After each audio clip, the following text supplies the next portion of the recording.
everybody once again. We're very grateful to Anandasiri Thero and Sundanda Thero for this session. We're sorry that the last one didn't take place, but we're here now, and without any further delay, I'm going to hand it over. And just one thing before I do, these sessions, I think we've had a few emails from people asking about watching the previous sessions. They are being recorded, and we're recording both the talk and the question and answer session.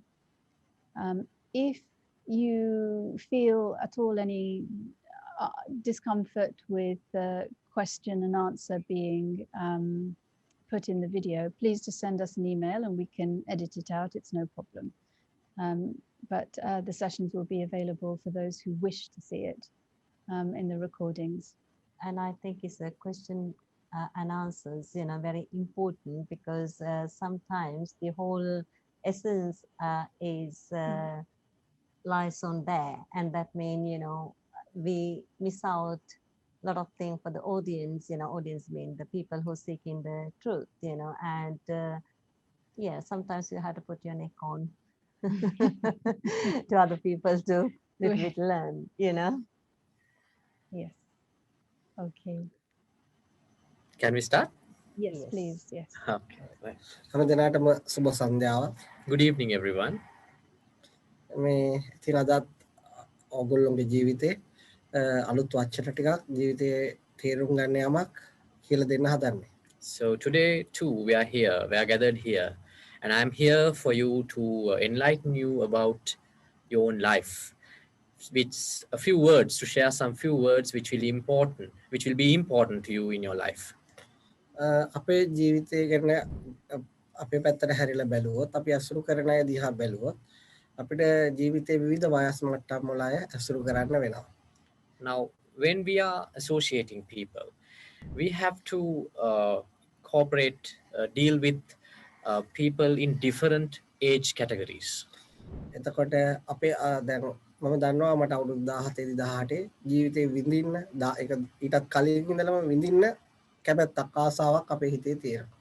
Now, from my life, I know, even before I was 17, 18 years old, I had the ambition to have more pleasure in life. මම ජීවත් වුණේ ආච්චි කෙනෙක් එක්ක. එයා නිතරම යා කරපු පින්දහම් හොඳ වැඩ, එයාගේ අතපසු වීම ගැන එයා නිතර කතා කරනවා. So I was with my grandmother. I was living with my grandmother, and her major concerns were about doing good merits and the things that she has done, good things she has done, and the faults that she has done. එනිසා මම ජීවිතේ දිහා මට හොතට බලන්න හිටියම් පේනවා තරුණ අය ජීවිතේ විඳින්න හොයනවා. විඳින්න plan කරනවා. විඳින්න විදි හොයා ගන්නවා. වයසට ගියාම තමන්ගේ ආපස්සට ජීවිතය ගැන කල්පනා කරලා බලනවා. Now, from my own experience, what I have understood is that generally young people, the youth, is always searching for pleasure in their life. And when they grow old, they always tend to have a flashback on what they did in their past. එතකොට ජීවිතේ වයස දැන් අපි පැවිදි වුණාම අපිට ගොඩක් තරුණ අය වගේම වයස අය කොට්ටාස දෙකම මුණ ගැහෙන්න හම්බ වෙනවා. Now, as a monk, I deal with and I meet people in different age categories, which includes young people and also the aged group. ඒ වගේම මට ගොඩ ලොකු මතකයක් මට හම්බ වෙච්ච වයසක අය තරුණ අය ගැන ඒගොල්ලෝ කතා බහ කරපු දේවල් ගැන මට හොඳ මතකයක් තියෙනවා. And I have a good memory about what I have discussed with those people in different age groups. ඉතින් ගොඩක් වයසට ගියපු අය ගොඩ හම්බ වෙච්ච අයගෙන් 10 9ක්ම සමහරට 100න් 90ක්ම මේ තමන්ගේ ජීවිතය ගැන තෘප්තිමත් නැහැ. So out of the people which I have met within the aged category, nearly about 90% of them, they are not satisfied with the life that they have had. තමන්ට අහිමි වෙච්ච දේවල් ගැන, තමන්ට ලබා ගන්න බැරි වෙච්ච දේවල් ගැන, තමන් පෙරදිච්ච දේවල් ගැන ඒගොල්ලෝ කල්පනා කරමින් පශ්චාත්තාපයක ජීවත් වෙනවා. They are worrying about the things that they have missed, the things they have lost, and the things they could not achieve in their life. ඒ වගේ තමන් ප්‍රතික්ෂේප වීම, තමන්ගේ නොසලකා හැරීම, තමන්ට ලැබෙන්න තියෙන දේවල් නොලැබීම, ඒ වගේම තමන්ගේ දරුමුණුපුරන් පවා තමන්ට මුණ ගැහෙන සිදු නොවීම ඔය ආදී දේවල් වලින් බොහෝ වයසට ගිය අය කනගාටුවට පත් වෙලා තියෙනවා. They are worried about from the fact that they have been rejected by their loved ones. Sometimes they could not meet and they have no capacity to meet their grandchildren, their children. And so there are so much of mental trauma because of such instances. එදා ජීවිතය පිළිබඳ තෘප්තිමත් වෙච්ච අය ඉතාමත් අඩුවෙන් මුණ ගැහෙනවා.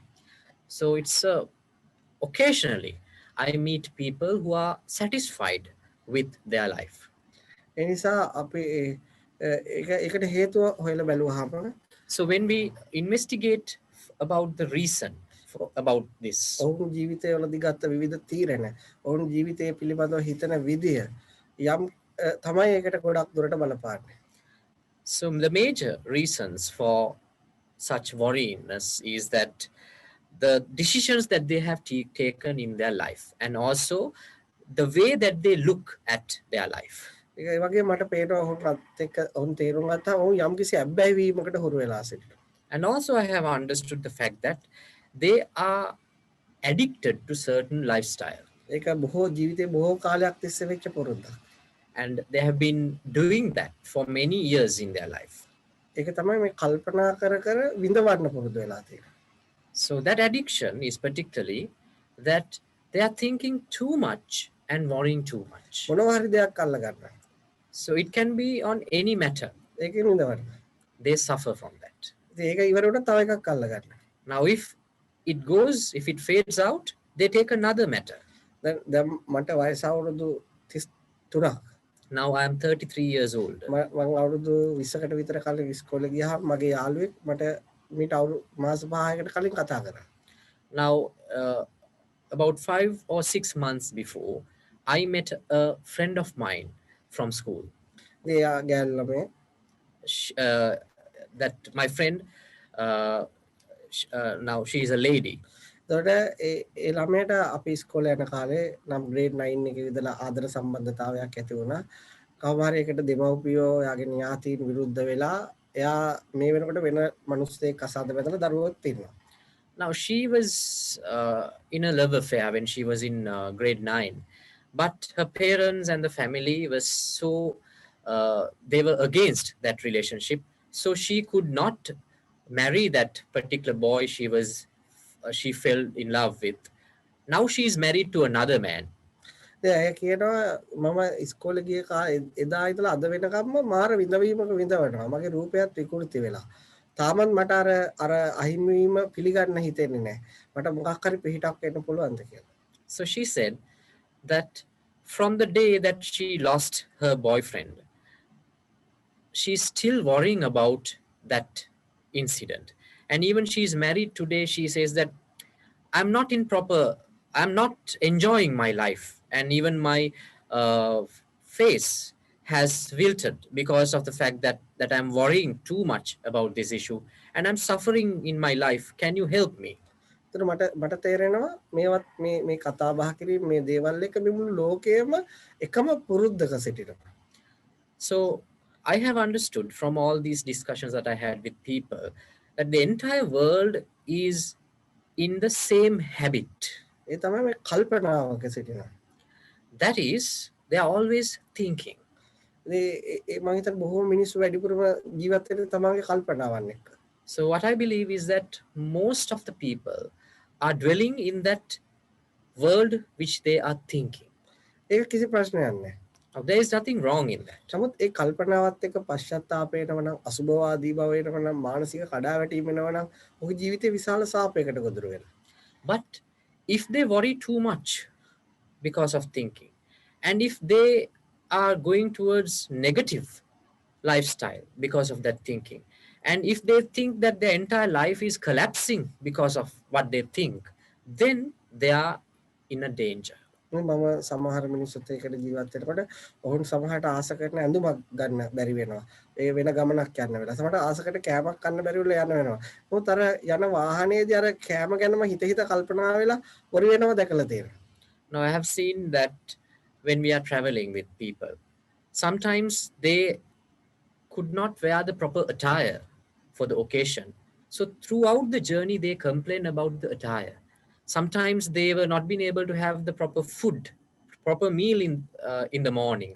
Throughout the journey, they are complaining about the meal that they had as breakfast. සමහරට තමන් හිතනවා මේ ඇඳුම ඇඳ තමයි කියලා වෙන ඇඳුමක් අඳගෙන අර ඇඳන් ඉන්න බැරි ඇඳුම ගැනම සමහරට මුළු ට්‍රිප් එකම කල්පනා කරනවා. So they throughout the journey they are thinking nothing but about the attire that they couldn't wear.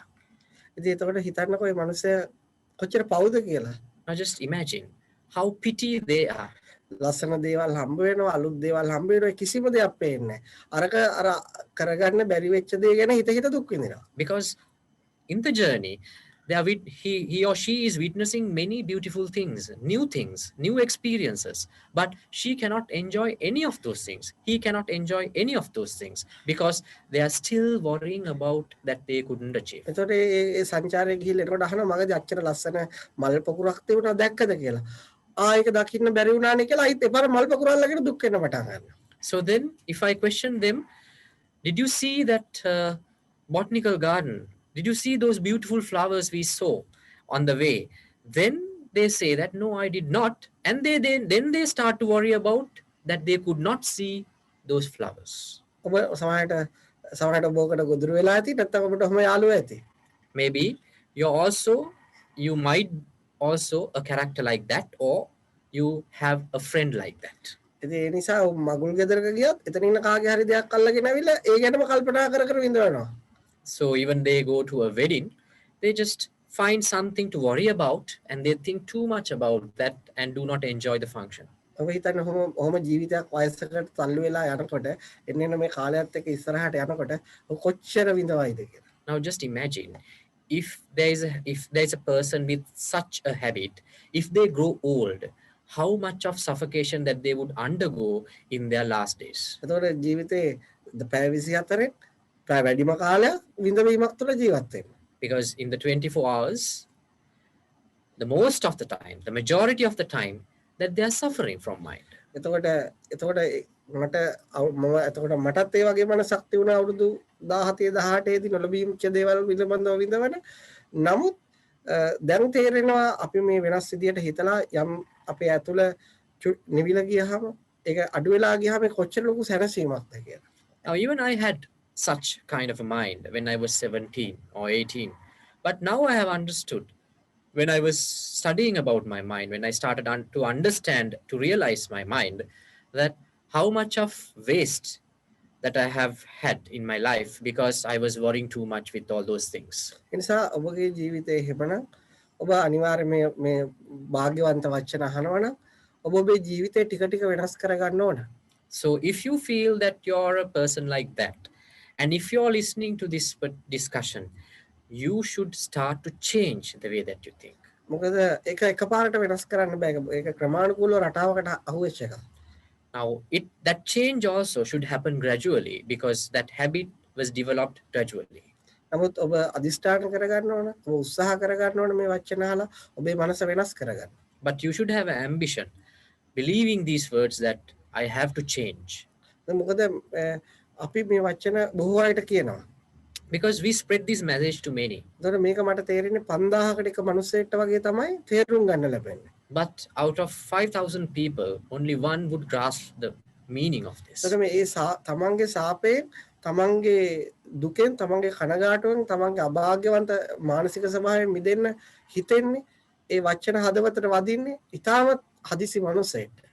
So it's about only handful of people would have the ambition to get out from that cursed life that they are dealing with right now. ජේසුස් වහන්සේ එක වෙලාවක එක මිනිසෙක් එක්ක කෑමක් ලෑස්ති කරනවා 5000කට. Now there is a story in the Bible where Jesus Christ arranged a meeting and he arranged a meal for about 5,000 people. දේශනාවකට කලින් කෑම දෙනවා. Just before a discourse, I think he offers food. මේ කාලේ ඔක්කොම යනවා. So everyone enjoys the meal and they leave. එක්කෙනෙක් විතරක් නතර වෙනවා දේශනාව අහන්න. Only one person stays with Jesus Christ to listen to his discourse. ජේසුස් වහන්සේ දේශනාව කරනවා. And Jesus continues with his discourse. ඒ මිනිස්සයා අහනවා මෙතෙන්ට මා ඇතුළව තව ගොඩක් අය කන්න ආවා. So that man is questioning Jesus Christ, saying that it's not only me who were here before to listen to your sermon, මේ භාග්‍යවන්ත උදේශනයි මං විතරක් ඇහුවේ. but what is the reason that I am the only one who are left here with you to listen to your valuable words? ඇයි ඔබ මේ 5000කටම කන්න දුන්නේ? Why did you feed 5,000 people? ඔබ හොයාගන්න තමයි. Then Jesus said, it is to find you. ඒ නිසා බොහෝ මිනිස්සුන්ට තමන්ගේ මනස ගැන පැහැදිලි කරලා දුන්නාම ඒක දැනෙන එක මිනිස්සුන්ට ඒක ගැලවෙන්න හිතන මිනිස්සුන්ට වීරිය තියෙන මිනිස්සු ගැලවෙනවා. අනිත් අයට ඇහුවට ඒක තේරෙන්නේ නැහැ. සමහර අයට අහන්නවත් ලැබෙන්නේ නැහැ. නිසා ඒක තමන්ගේ විශාල පිනකට භාග්‍යවන්තකමකට තමයි තමන්ට ඒක ශ්‍රවණය කරන්න ලැබෙන්නේ. තමන්ට හිත ඒ තමන්ගේ හිත ගැන අවබෝධයක් ලැබිලා හිත වෙනස් කරගන්න හිතෙන්නේ. So then you have to understand, even though this message is everywhere and many try to listen to it, it's only handful of people would understand this message, because and only few would be lucky enough to understand the meaning of it. දැන් බලන්න මිනිස්සුන්ට හිත ගත්තාම මිනිස්සුන්ට හිත ගිනි ගන්නවා. Now look at one's mind. Generally it is always burning from within. අර ඔයගොල්ලෝ බුෂ් ෆයර්ස් දැකලා ඇති මොකක් හරි ඇවිල්ලා ගියාම ඒ ඔක්කොම වනාන්තර ගිනි ගන්නවා. ඒක නිවා ගන්න ලේසි නෑ. Now you might have seen bushfires. When a bushfire starts, it's very difficult to stop it. ඒ වගේ මිනිස්සුන්ගේ හිත ගිනි ගන්න මොනවද? So from what that we feel a burning sensation within us? මම ඔයගොල්ලෝගේ ඇහුවත් ප්‍රශ්නයක් අහලා ඔයගොල්ලෝගේ හිත ගිනි ගන්න මොනවද? Now if I question you, what makes your mind to burn? Ajantha උත්තරයක් දුන්නොත් එක්කෙනෙක් දෙන්න. Ajanta, can you answer? The things that make my mind burn are the things probably that I think I missed out in. I didn't do something, I didn't have the courage to do something, and I missed out on, and it stays all the time as a criticism, self-criticism. මට ගොඩක් වෙලාවට මගේ මනස ගිනිගන්නේ මට ජීවිතේ කරගන්න බැරි දේවල් එක්ක. ඒවා ගොඩක් දිග කාලයක් මගේ මනසේ නැවත මම විවේචනය කරමින් ඉන්නවා. තව කෙනෙක් කිව්වොත් මොනවා හරි තව කෙනෙක් දෙන්න අවස්ථාව දුන්නා. So I will give an opportunity for a couple of others to answer that question. What makes your mind burn?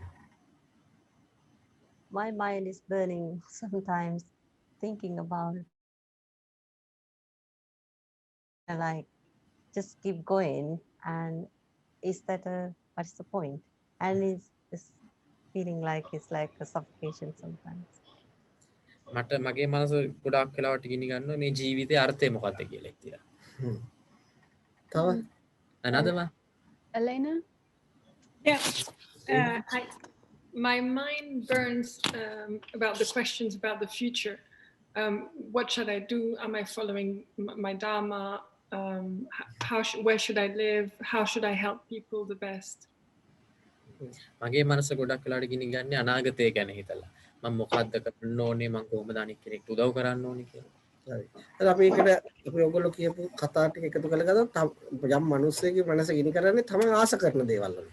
So if we summarize everything and take the gist out of it, the reason what makes one's mind burn is their own desires. ඔයගොල්ලෝගේ ජීවිතේ හොඳට ඉන්න.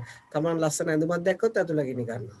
So when you try to live a blissful life, when you see something pretty, your mind starts to burn.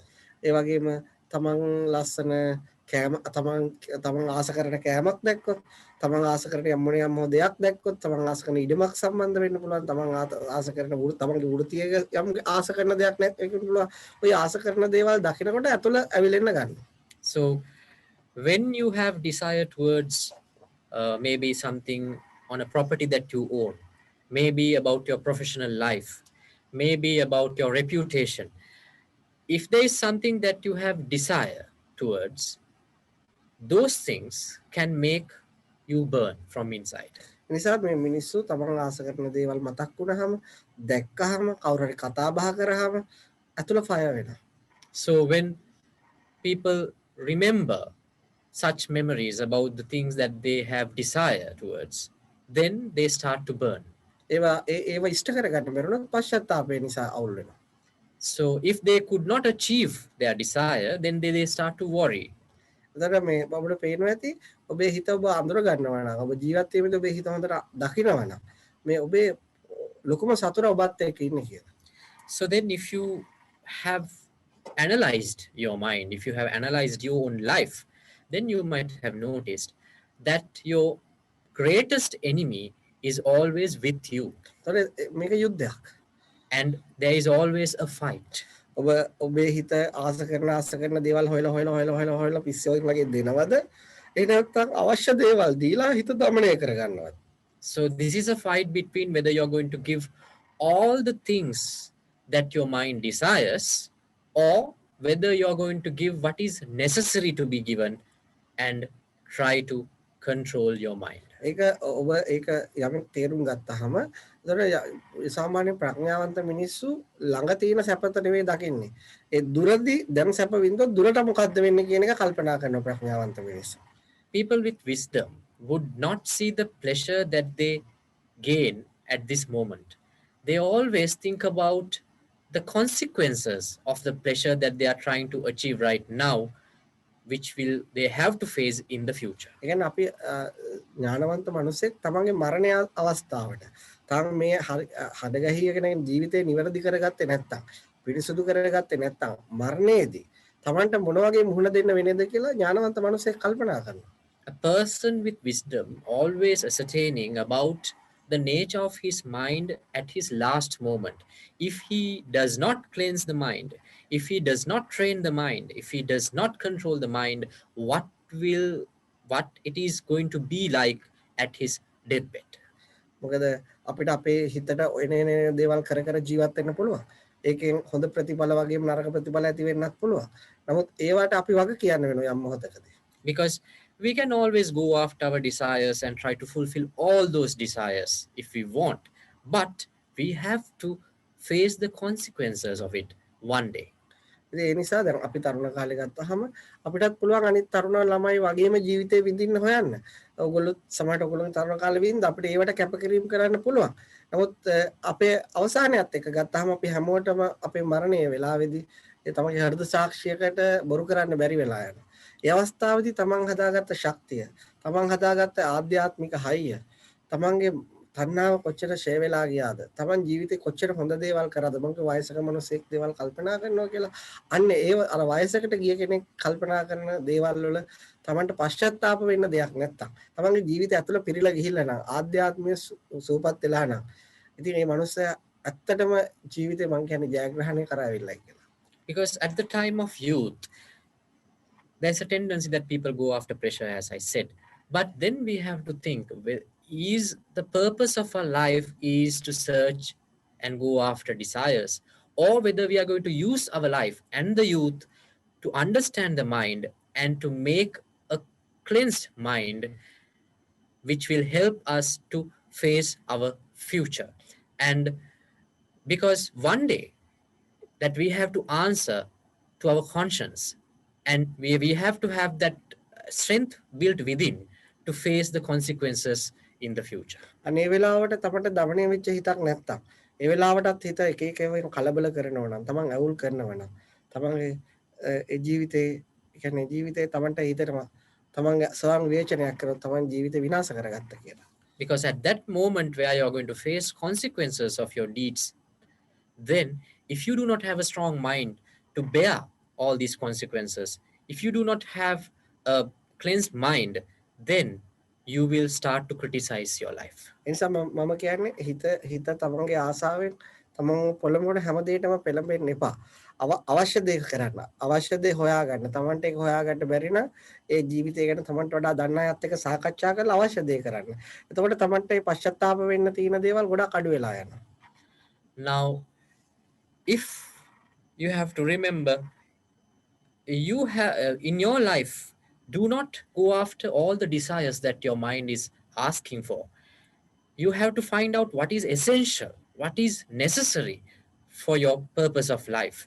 And if you're in a difficulty to understand what is necessary in your life, then you have to talk to a person with wisdom and try to take some help, get some help from them to understand what is needed in your life. ඊළඟට මම ඇහුවා ඔයගොල්ලෝ හිත ගිනිගන්නේ කොයි වගේ වෙලාවටද කියලා. And then I questioned you in what instances that your mind burns. ඒතරේ කිව්වා තමන්ගේ ජීවිත අර්ථය ගැන හිතනකොට කියලා කිව්වා. තමන්ගේ ඊළඟට තව කෙනෙක් කිව්වා තමන්ට අනාගතේ උදව් කරන්න තියෙන දේවල් ඒ දේවල් වලින්. ඒ කියන්නේ යම් මිනිස්සෙක්ට තමන්ගේ ගින්න දැනෙන්නේ තමන්ගේ මමත්වයේ ප්‍රමාණයට. So then you gave certain responses saying that you're worrying about the burn starts when you start to think about the things that you couldn't achieve in the past, or maybe the things that you have to do in the future. So then you have to realize that worriness, that burning depends on the level of ego developed within you. දැන් අපිට ගින්න නිවා ගන්න ගියොත් ඒක නිවෙනවා හිතේ හැටි තමයි නිවෙනවා අයිත් ගිනි ගන්නවා. ඒතර අපිට තීරණය කරන්න වෙනවා මේක බලාගෙන ඉන්නකොට මේක නිවලා තියා ගන්න බෑ ගිනි ගන්න ප්‍රමාණය Tamanට දැනෙනවා. දැන් මොකක්ද ඊළඟට අපි කරන්නේ? And then you realize that, okay, with things that your mind starts to burn, and you realize the level of the burn, then you have the question, what are we supposed to do? දැන් මම ඔබට ඒ කියන්නේ සාමාන්‍ය සමාජයේ එහාට දෙයක් කියනවා. So then I'm going to tell you something beyond that practiced by the general public. ඒ කියන්නේ තමන් ඉන්නකන් ඇතුළාන්තයේ තමන් ජීවත් වෙනකන් ඒ ගින්න තමන්ට දැනෙනවා. Because as long as you're there, you feel that burn inside. ඒක තමන්ට දැනෙන ප්‍රමාණය තමයි තමන්ට දැන් තමන් ඉන්න ප්‍රමාණය. So the level of sensation that you get is the level of ego that you feel within. මම දැන් ඔයගොල්ලන්ට යෝජනා කරනවා ගින්නට ගින්නේ පාඩුවේ තියෙන දේලා තමන්ගේ මමත්වය අවසන් කරන්න. තමන්ගේ මමත්වය අවබෝධ කරගන්න. So then I'm telling you, let your mind to burn and understand the level of the ego. දැන් ජීවිතයේ අර්ථය ගැන හොයනකොට ගිනි ගන්නේ ඒ කවුද ගිනි ගන්නේ? තමන් ගිනි ගන්න.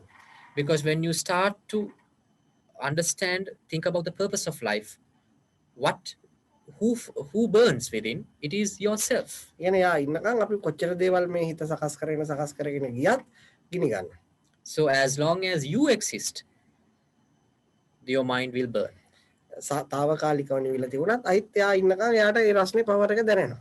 Because temporarily you might get out from that burning sensation, but as long as you exist, it will comes up again. අන්න දැන් අපි මේ වචන උදව් කරගෙන තව ගැඹුරට ගිහිල්ලා තමන්ගේ මනසේ තමන් හැදිච්ච විදිය ඒ හැදිච්ච විදියට දැනෙන විදිය ඒන මානසික ක්‍රියාවලිය ගැන අවබෝධයක් ලබා ගන්නවා තමන් තුළින්ම. So now we go beyond little bit more and do exercise that you understand, you analyze how yourself was created. දැන් බලන්න යම් මිනිස්සෙක් තමන්ගේ ජීවිතයේ මනස ගැන කල්පනා කරලා ඒ වයස තමන්ගේ අනාගතය ගැන ඒ කියන්නේ අවසානය ගැන කල්පනා කරලා ඒ ජීවිතයේ තමන්ගේ ඇතුලේ ගිනි ගැනීම අවබෝධ කරගෙන ඒ කල්පනාවෙන් නෙගටිව් මනස නෙගටිව් වෙන හැටි අවබෝධ කරගෙන යමෙක් ආවොත් එයාට ඒ හැමතිස්සෙම ඒ ශෝකයට අහු වෙන කෙනා පීඩාවට පත් වෙන කෙනා එයාට හොයාගන්න පුළුවන් වෙනවා. ඒකට එයාට හොයාගන්න වෙන්නේ මේ වචන හරහා. ඒ හොයාගත්තට පස්සේ එයාව විශ්ලේෂණය කරලා එයාව අවසන් කරලා දානවා. අන්න ඒ විදිහට එයාගේ මුළු එයාගේ සසර ගමනම එයාගේ මුළු ජීවිතේම ආශිර්වාදයෙන් පුරව ගන්න. So from these words, you will be able to understand who you really are. When you understand who you really are, you can understand the reason for the burning within, and then you can eternally stop the burns which you have in the mind. එනිසා කලබල වෙන්නේ නැහැ. So then there is no need to panic. එකපාරට මේක නිවෙන්නේ නැහැ. Because you will not get out from that burn at once. සමහරවිට එකපාරට තමයි අවබෝධ කරගන්න බෑ. And you will not be able to understand, to realize yourself at once. එනිසා තමන්ගේ හිත ආස කරන හැම දෙයක්ම දෙනවට වෙනුවට ඒක අනිත් පැත්ත කරන්න තමන් ශක්තිමත් වෙන්න ඕන. අන්න එහෙම කෙනාට තමන්ව විනාශ කරලා තමන්ගේ අතුලාන්තය නිදහස් කරගන්න පුළුවන්. So then if your mind desires for things, then you should do the opposite of what your mind requires you to do, and then try to develop a strength within you. ඉතින් එතකොට ඒක නිසා දැන් අපේ අද මාතෘකාව ගත්තහම Now if we go back to the topic that we are going to discuss today. මම කිව්වා ඔයාලට කලින් මාතෘකාව දාගත්ත දෙයක් දෙන්න ඕන නිසා නමුත් මම ජීවිතය ගැන කතා කරනවා. So as now we put a topic for a day because there should be a schedule. But what we discuss here about the life. ඊයේ මාව හමු වෙනවා යම් මිනිසෙක්. Now yesterday I met a person. එයා මානසික වෛද්‍යවරු 24 දෙනෙක්ගේ ලංකාවේ බෙහෙත් අරගෙන. He has taken medication from 24 psychiatrics. ඔහුට ඒ බෙහෙත් අරගෙන ඔහුට ඒ බෙහෙත් ගැන අන්තර්ජාලයෙන් බලලා යම් අවබෝධයකුත් තියෙනවා. ඒවා ඒ විදිහටම පාවිච්චි කරලා ඒවට අමතරව ලංකාවේ තියෙන පුද පූජා කරලා තමන්ගේ මනස ඇතුලේ ඉන්න නිවා ගන්න. ඔහුට එකපාරට අපේ වචනයක් ඇහෙද්දි ඔහුට අර බෙහෙත් තුලින් කවදාවත් හොඳ වෙච්ච වට වඩා විශාල සහනයක් එයාගේ ඔළුවට ඇවිල්ලා. ඊට පස්සේ අවුරුදු ගණනාවක් ඒ ධර්මය අහලා ඒ වෙනස කියන්නේ ඊය ඇවිල්ලා ගියා. So he has been treated for many years and he has taken different types of medicine and he has done his own research about those medicines and he's so aware about psychiatric drugs. But none of those drugs, none of those treatments have helped him to get away from his mental disorder. But he has listened to my sermon, one of my sermon accidentally, and it has helped him to get away from his mental trauma. And then from there onwards, he has continued to listen to my sermons. And yesterday he came and he said he was here to express his gratitude to me. And he said that now he is not suffering from any kind of a medical mental trauma. එයාට වෙච්ච ප්‍රශ්නේ තමයි එයාගේ හිත යම් කාන්තාවකට බැඳෙනවා. ඒ කාන්තාව ඒක දන්නෙත් නැහැ. එයා කියලත් නැහැ. මේ එයාට ඒ කාන්තාව වෙන කෙනෙක් එක්ක යාළු වෙන්න යනකොට ඒ ඇති වෙන ඉරිසියාව, ඒ ඇති වෙන කෝපය තුල එයා විඳවනවා. Now, for the reason for his suffocation is that he has been in an affair with another woman, partially only from his side. It's a one-way love, and the lady that he was interested in, she was in another affair. So because of that, he was suffering too much from his mind and he could not express his love to that woman as well. And that has developed depression in him. ඒකෙන් අවුරුදු එයාගේ මුළු ජීවිතේම කඩාවැටෙනකෝ අවුරුදු 5ක් බෙහෙත් ගත්තා කිව්වා. So he has been treated for 5 or 6 years. ඒ වගේම පිහි අරගෙන එයාගේ අත්තපය කපාරගෙන 3 පාරක් විතර සියදිවි හානි කරගන්න ගිහිල්ලා. So he has tried to commit suicide 3 times. එයා කිව්වා දැන් ඒ වචන ඇහුවට පස්සේ තාමත් ඒකේ බලපෑම තියෙනවා. නමුත් අර තරම් එයාට දැන් දැනෙන්නේ නැහැ. එයාට සියදිවි හානි කරගන්න තරම් දැනෙන්නේ නැහැ. තව තවත් එයාගේ මනස ගවේෂණය කරගෙන යන බව.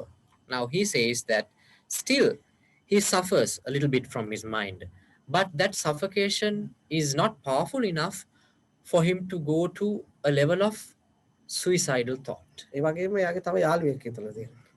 And he said that he had another friend. එයා කාන්තාව. That lady, ඒ කාන්තාවට තව පිරිමියෙක් ගැන එහෙම හිතිලා ඒ පිරිමියා එක දන්නෙත් නැල්ලු. එයා වෙන රටකටත් ගිහිල්ලා දැන් අර කාන්තාව මේ වෙනකොට පිස්සන් කොටුවේ ඉන්නවලු. මොකද එයාට දැන් මේවා මගේ බණ ඒවා ගෙනහිල්ලා දෙන්න විදියක් නැහැ. එයා මානසිකව පිස්සු වැටිලා.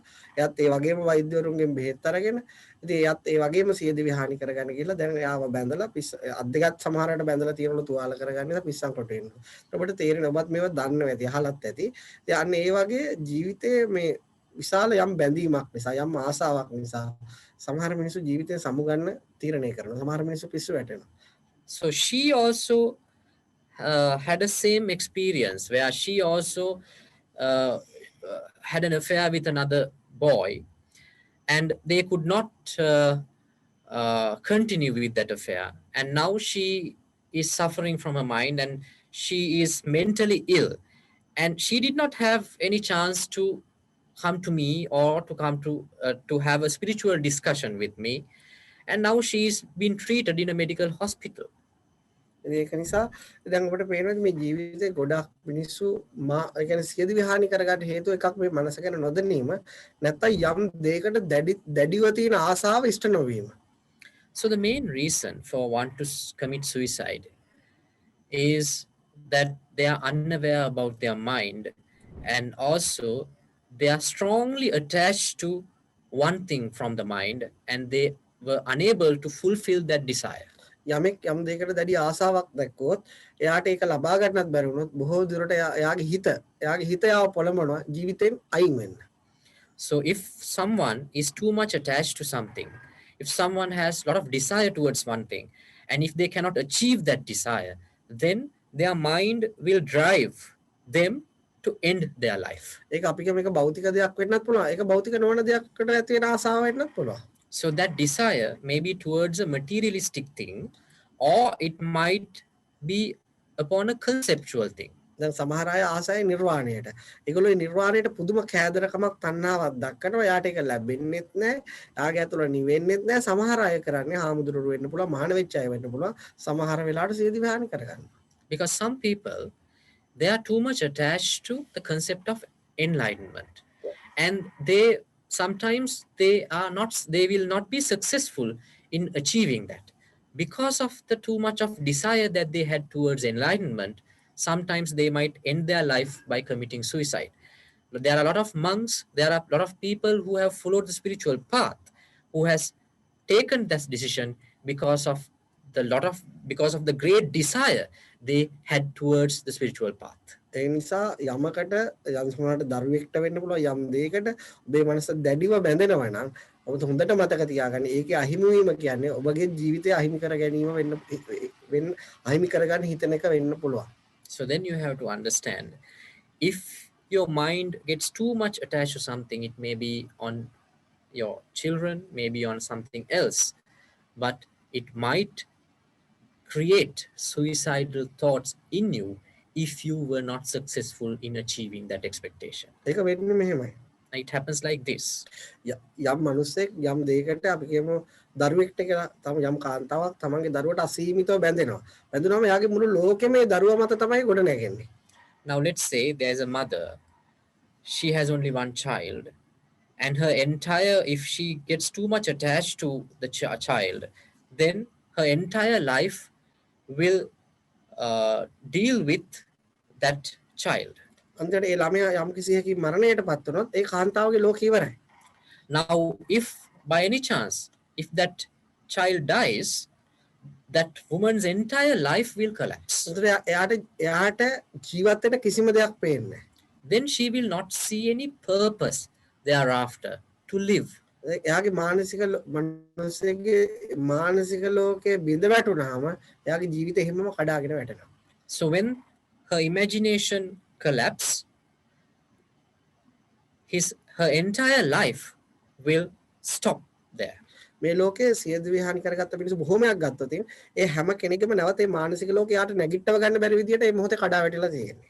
Now if you study all these suicidal cases, you will realize that at that particular moment when they have taken the decision to commit suicide, their mental world has collapsed to a situation where they are not being able to keep it alive back again without any external help. මට උනත් එහෙම අවස්ථා ජීවිතේ එකපාරක් දෙපාරක් සියදු විහානි කරගන්න හිතලා තියෙනවා. ඒතර මම ඒක පහුවෙලා විශ්ලේෂණය කරලා බැලුවාම මම යම් තදට බැඳිච්ච අරමුණක් ඉෂ්ට වෙන්නේ නැති වීම තමයි මගේ හිත කියන්නේ උඹ ජීවිතෙන් සමුගනින් කියලා. Now even I have had suicidal thoughts a couple of times. Then when I analyzed what is the reason for having such thoughts, then I have realized that because I have too much attachment towards something, and I have not been able to fulfill that desire, and that has caused me to have such thoughts. නිසා ඔබ ජීවිතයේ අරමුණකට තදට යම් ඔබ හරි යම් මිනිසෙක් හරි තදට බැඳෙනවා නම් ඔබ හොඳට මතක තියාගන්න වැඩි වෙලාවක් නොගිහින් ඔබට ජීවිතේ එපාම වෙලා ඒ කියන්නේ සියදි විහානි කරගන්න මට්ටමකට ඕනම මොහොතක එන්න පුළුවන් අවස්ථාවක තමයි මේ මිනිස්සය හෝ ඔබ ඉන්නේ. Then you have to realize, if you feel like that you're getting too much attached to something in your life, maybe on a materialistic thing or maybe on a concept, that you're at a great danger because that attachment can drive you towards a suicidal thought. ඒක ඇත්තටම මේ මානසික අරමුණකට තමයි බැඳිලා ඉන්නේ යාට නොපෙනුනාට. Because it's always you're attached to a imagination, attached to a mental concept. ඒක කොහොමද යා එකෙන් ගොඩ යන්නේ? So then how can you overcome from this? අනිවාර්යයෙන්ම ඔබ යමකට තදින් බැඳිලා ඒක කඩා වැටුනොත් ඔබ තනි වෙන්න උත්සාහ කරන්න එපා. අනිවාර්යයෙන් ඔබට හිතවත් යමක් ගැන දම් තේරුම් තියෙන කෙනෙක් ඉතාමත් ඉක්මනට හමු වෙලා ඔහුත් එක්ක ඒක වෙලා අඬ අඬ හරි කතා කරන්න ඕන. Now the first thing that you have to do is you should never be alone in such a situation. If you get that sort of a mentality, immediately you have to meet a friend of yours who has the capacity to understand and deal with such situations. And you should express your mental condition, what you're undergoing right now, to that person by words. දැන් එයාගේ අරමුණ විනාශ වෙච්ච නිසා තමයි එයාට ඒක වෙලා තියෙන්නේ. එතකොට එයා යම් අරමුණක් තව ටිකක් අල්ල ගන්නකම් එයාත් එක්ක බොහෝ කාලයක් ගත කරන්න වෙනවා. Because now at this particular moment there is no purpose in that person's life. So there should be another person, a companion, to spend some time with that person until he or she develops a certain purpose within to survive. දැන් මට ගෞතම බුදුරජාණන් වහන්සේ කාලේ වෙච්ච සිද්ධියක් පැහැදිලි කරන්න පුළුවන්. Now I can tell you a story from Gautam Buddha's life. ඒ කාන්තාවක් එයාගේ දරුවට අසීමිත ලෙස බැඳුණා ආදරය කරා. There was a woman and she had a child and she was too much attached to that child. ඒ කාන්තාවගේ නම Kisa Gotami. Her name was Kisa Gautami. එයා තේරුම තමයි හරි කෙට්ටු කෙනෙක්. The meaning of that name is that she was so thin and that's why she was given that name. ඇයගේ මුළු ජීවිතේම උනේ එයාගේ දරුවා. Her entire life was her child. එතකොට ඒ දරුවා ආදරයෙන් බලාගත්ත ඒ දරුවත් එක්කම මුළු ලෝකෙම ගොඩනගාගත්ත අතීතය අනාගතය වර්තමානයේ සියල්ල ඇයට ඒ දරුවා. So she has developed a long future, a long plan from her mind with her child. ඉතින් යම් වෙලාවක ඇයගේ දරුවා මියදුණා. But unfortunately, that child passed away. ඇයගේ හිත එක පිළිගත්තේ නැහැ. But her mind was not ready to accept that death. ඔය එතකොට සියදිවි හානි කරගන්න ඉන්න කෙනෙක්ගේ ඊළඟ කාරණේ තමයි ඒ සිදුවීමක් කිසිදෙස පිළිගන්න කැමති නැහැ. And then you have to understand another nature of a person with a suicidal thought is that they are not willing to accept what has happened in their life. ඒ අහිමිවීම යා කොහෙත්ම පිළිගන්නේ නැහැ. He or she is not accepting the loss that they have encountered. ඒතර කිසා ගෞතමී ඇයගේ දරුවා මැරිච්ච විදිහ වටේ අය කිව්වත් එයා පිළිගත්තේ නැහැ දරුවා මැරිච්ච විදිහ. So even her friends, the people around her told the fact that that child is dead, she denied the demise of her child. දරුවා ආදාහනය කරන්න ඇය කිසි විටක කැමති වුණේ නැහැ. Now she did not allow to cremate the body. ඉතින් ඇය ගැහුවා එයා හොයාගෙන ගියා ඒ ප්‍රදේශයේ ඒ පළාතේ ඉන්න හොඳම වෛද්‍යවරු ගාවට ගිහිල්ලා කිව්වා මගේ දරුවා හොඳ කරලා දෙන්න. මා සතු සියල්ල දෙන්න. So then she went to all the physicians in that area and she said, I will give you any amount of money, please cure my child. ඒ හැමෝම දන්නවද ඇයට මානසික පිස්සු හැදිලා තියෙන්නේ. ඇයට කියන දෙයක් තේරුම් ගන්න බෑ. ඇය දරුවා මැරිච්ච බව පිළිගන්නේ නැති නිසා ඔවුන් එය ප්‍රතික්ෂේප කරා. And they understood that she is mentally unstable at this moment and they refused to treat the child. ඉතින් අර ඒ හැම කෙනෙක් ගාවට ගියාම හොඳ කරගන්න බැරි බව තමයි ඇයට ඇඟවුනේ. නමුත් ඇය ඒක පිළිගත්තේ නැහැ. So but in all even though she went from one doctor to another, she received the same response, but still she was at a denial about the death of her child. එක මිනිහෙක් හමු වුණා. But one day she met a person. ඔහු කිව්වා ඔය දරුවා හොඳ කරන්න පුළුවන් එකම මිනිහෙක් මම දන්න විදියට ඉන්නවා. එයා තමයි ගෞතම බුදුරජාණන් වහන්සේ. එයා ඉන්නේ අතන. ඔයා එතෙන්ට ගිහිල්ලා එයාට ඕක කියන්නේ අනිවාර්යයෙන්ම හොඳ කරලා දෙවි කියලා. So that person told Kisa Gautami that I know a person who can treat your child and he is in that particular monastery. You go there and meet him. He will be able to help you. ඉතින් මේ බුදුරජාණන් වහන්සේ ගාවට අය ගියා. Now Gautami went to meet Gautam Buddha. බුදුරජාණන් වහන්සේ ඇහුවා මගේ දරුවා හොඳ කරලා දෙන්න ඔබට පුළුවන්ද? And she asked whether you can treat my child. බුදුහාමුදුරුවෝ කිව්වා මට ඒක පුළුවන්. Gautam Buddha said, yes, I can. ඒ කියන්නේ ඇය බලාපොරොත්තු වෙච්ච උත්තරේ ලබා දුන්නේ ගෞතම බුදුහාමුදුරුවෝ විතරයි. අනිත් කිසි හැම ડોක්ටර් කෙනෙක්ම හොඳ කරන්න බැරි බව. Because only Gautam Buddha gave the response that she was expecting to hear. All the other doctors did not give such a response. එතකොට මේ සියදි විහානි කරගන්න ඉන්න කෙනෙක් මානසික පිස්සු වැටෙන ඉන්න කෙනෙක් එයා බලාපොරොත්තු වෙන දෙයක් තියෙනවා. එතකොට අපි දන්නව ඒක වෙන්නේ නැහැ කියලා. නමුත් අපිට ඒට එකඟ වෙන්න වෙනවා. ඒක තමයි මුලින්ම බුදුහාමුදුරුවෝ කරේ. So then you have to realize, when there is a person with a suicidal thought, when there is a person with such a mental distress, he or she has a certain expectation from her mind which is not realistic. But for her sake, we have to accept that non-realistic expectation. That is what Gautam Buddha did. එතකොට මම හිතන්නේ මේ මෑත ඉතිහාසයේ තියෙන ලිඛිත තොරතුරු විශාල මනෝවෛද්‍ය ප්‍රතිකාරයක් තමයි අපිට දැන් මේ මම කියන්නේ. So if you now the treatment that Gautam Buddha gave to that particular woman is well recorded in Buddhist scripts, and it has become a study for even present day doctors who are dealing with mental disorders. එතකොට බුදුහාමුදුරුවෝ හරි මං දරුවා හොඳ කරලා දෙන්න මට බෙහෙත් ටිකක් ගෙනල්ලා ඕන. So Gautam Buddha said, okay, I can treat your child, but I need some certain ingredients to make the medicine.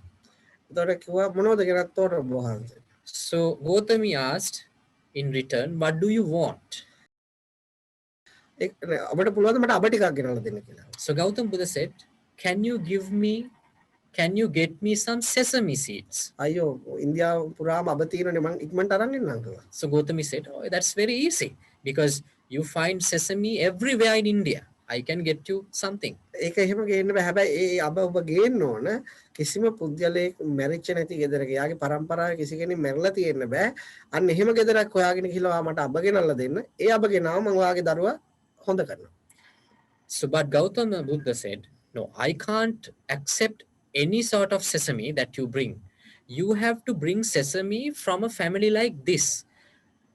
It should be a family where there's no one has passed in their family tree, where there should be no death has occurred in their family. If you find a family like that, bring some sesame seed from such house. ගෙදරකට යනවා අබ ඉල්ලනවා.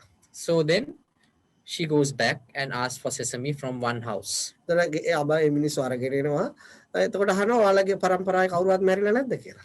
So then they are offering her some sesame seed. Then she questions, has someone died in your family? එතකොට කියනවා අපේ අර අයියා මැරිලා අපේ මාමා මැරිලා අපේ සීයා මැරිලා එහෙනම් මට ඔය ගෙදර අබ එපා කියලා එහෙම වෙන වෙන ගෙවල් වලට යනවා. So then the people in the house, they reply, my grandmother has died, my grandfather has died, or either my cousin has died. That has been their response. So then she moves on to the next house, refusing the sesame from that house. එතකොට මොකද වෙන්නේ? ඇයට ඇගේ ඉන්න දරුවා ටික නිල් වෙනවා, කුණු වෙනවා අතේදීම ඇයට තේරෙනවා මේක මට විතරක් වෙච්ච දෙයක් නෙවෙයි. මේක හැම මිනිස්සෙක්ටම පරම්පරාවේදී සිද්ධ වෙච්ච දෙයක් කියලා ඇයට අර එයාගේ දරුවා මල බව ඇය පිළිගන්නවා. එතකොට අර කඩා වැටිච්ච ලෝකය බුදුහාමුදුරුවෝ දීපු යම් අරමුණක් එක සංවර්ධනය වෙලා තියෙනවා. So now when she goes from one house to another asking for sesame seed from a family where no one has died in the past, she realized from the responses she got from many houses that this is not a incident which I have only come across. Death is the common nature, and every family has lost someone in their lineage. And then she realized that she was dealing with something stupidly. And then at that time, Gautam Buddha has given her some time to develop a purpose to survive. ඇයට මෙහෙම කල්පනා වෙනවා. Then she thinks like this. නැවත මම ඒ ලාමක ජීවිතයට ගිහිල්ලා වැඩක් නැහැ. Then she thinks that I should not go back to my lay life. නැවත යනවා බුදුහාමුදුරුවෝ හම්බ වෙන්න. I should go and meet Gautam Buddha. ඔබ වහන්සේ හිතනේදී හරිම වෙනස්. And then the way that Gautam Buddha thinks is so different. මටත් අවශ්‍යයි ඒ විදිහට වෙනස් විදිහට හිතලා ඔබ වහන්සේ වගේම නිවිලා ඉන්න. මට මේ මාර්ගය කියලා දෙන්නද? Then she questions Gautam Buddha, I would also like to be enlightened, to have a blissful mind like yours. Can you teach me? බුදුරජාණන් වහන්සේ කැමති වෙනවා අයට උදව් කරන්න, අය මහාන කරනවා, අය පසු කාලීනව පරිපූර්ණ අවබෝධයටපත් වුණා කියලා පොත්වල සඳහන් වෙනවා. So then she was ordained and Gautam Buddha helps her spiritually, and the book says that after some time she was enlightened. ඒක නිසා අපේ ජීවිතේ එකතකට සම්පූර්ණ බැඳෙන එකත් හොඳයි, කඩාවැටෙන එකත් හොඳයි. හැබැයි අපි ඒ දේවල් වලින් එක අපිට මේ බුද්ධ වචනය ඇහෙන්න ඕන. මේ වචන ඇහෙන්න ඕන. නැත්නම් ඒ මනුස්සයට ජීවිතේ භාග්‍යවන්ත කරගන්න වෙන්නේ නැහැ. So in that sense, it is actually good to have attachments in your life, and also it is a blessing to have collapses in your life. But your life will be a blessing if you come across all those experiences and this particular message of Buddha. මම කියන්නේ ඔයගොල්ලෝ හැමෝම වාසනාවන්තයි. What I say is that all of you are lucky මේ වචන ඇහෙනවා. because you are hearing these words, ඔබේ අතුලාන්තය අවදි වෙන්න උත්සාහ කරනවා. and your mind is always trying and at a struggle to be enlightened. ඔබ ඔබේ මනස එක්ක යුද්ධය කරන්න. You do that, you wage that war with your mind, මේ පණිවිඩය ඔබේ යාළුවන්ට, ඔබේ හිතමිතුරන්ට මෙහෙම දෙයක් ඇහුවා කියලා ඔබ කියන්න. and spread this message that you heard something like this. Tell it to your friends, tell it to your relations.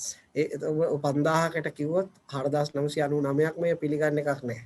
If you tell 5,000 people, 4,999 people will refuse it.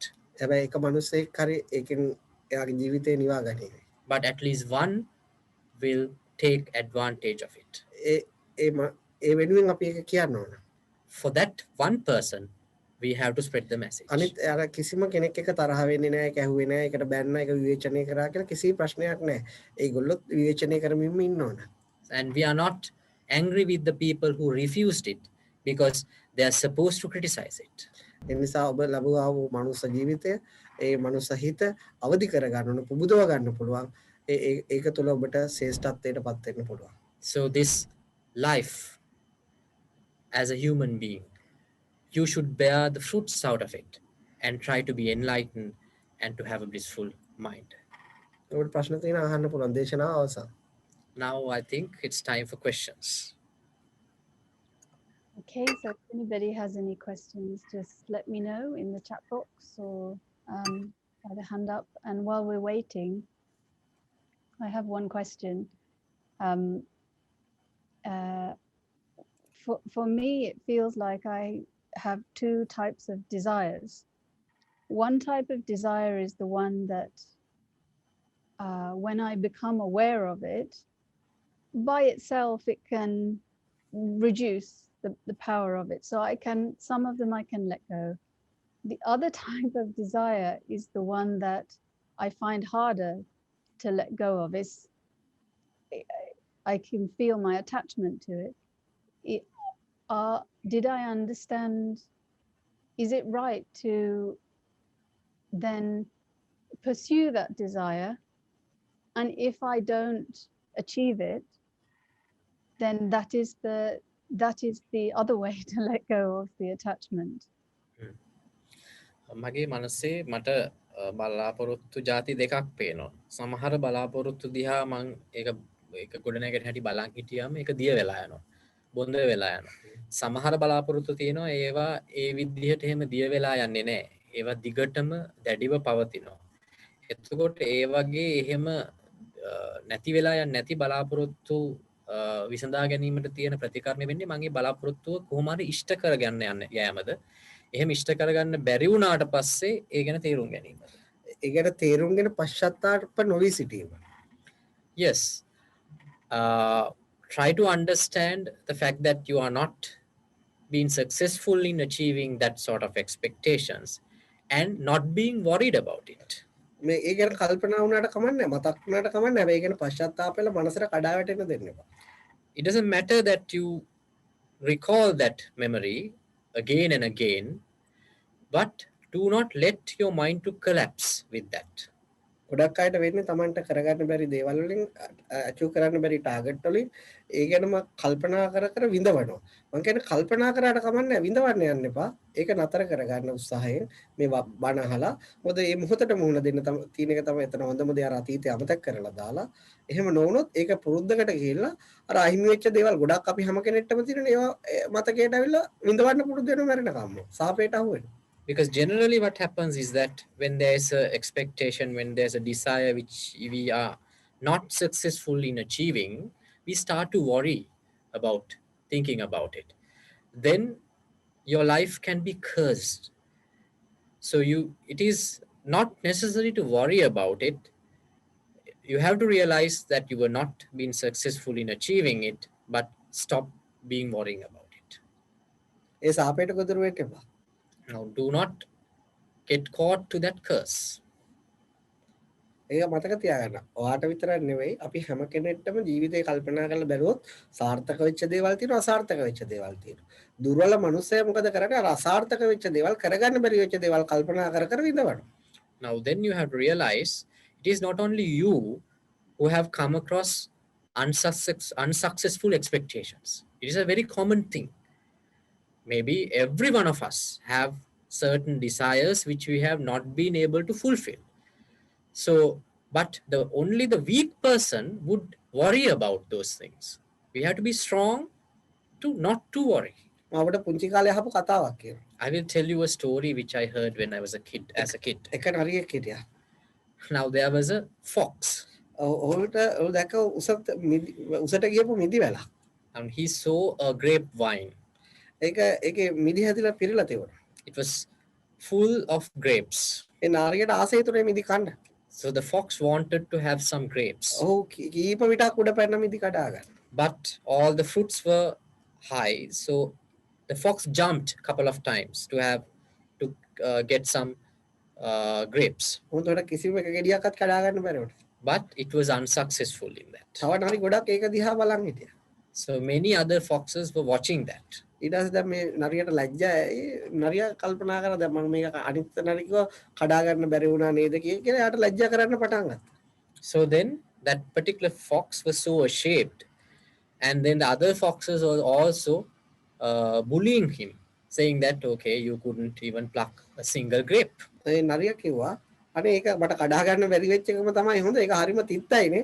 මට කඩා ගන්න උනා නම් ওই තිත්ත විදිනේ කන්න වෙන්නේ. මට ඒක නොකන්න කන්න නොලැබීම තමයි හොඳ කියලා ඔහු යන්නේ කියලා. So the fox said, yeah, it is good that I couldn't pluck a single grape because all those grapes are bitter. මම අහන්නේ අපිට පොඩි කාලේ කියා දෙන කතාවක්. ඒකේ නරියා හරිම කපටි එහෙම තමයි අපිට පැහැදිලි කරන්නේ. So the story, when we were taught that story, our grandparents, they said that the fox is so cunning, that is why he said something like that. නමුත් මම කියන්නේ නරියා හරිම ඥානවන්තයි. But what I say is that the fox is so wise. මොකද නොලබිච්ච දේවල් ගැන දුක් වෙච්ච මිනිස්සු අතරේ නොලබිච්ච දේයක් ගැන වෙනස් විදියකට හිතලා හිත කඩාගත්ත වට්ටගත්තේ නැති නරියෙක්. Because he is one of such unique people, because out of many people who are worrying about things that they could not achieve in their life after having many desires, this particular fox was so wise to not to worry about the things he couldn't achieve. ඒ නිසා මොකක් හරි හේතුවක් හරි හොයාගෙන ඒකට worry වෙලා ඉන්න. Worry වුණා කියලා මිදිලා වෙන්නේ නැහැ. ඊට වඩා හොඳ ඊළඟ තියෙන ජීවිතේ ඊළඟ සිද්ධියට මුහුණ දෙන එක.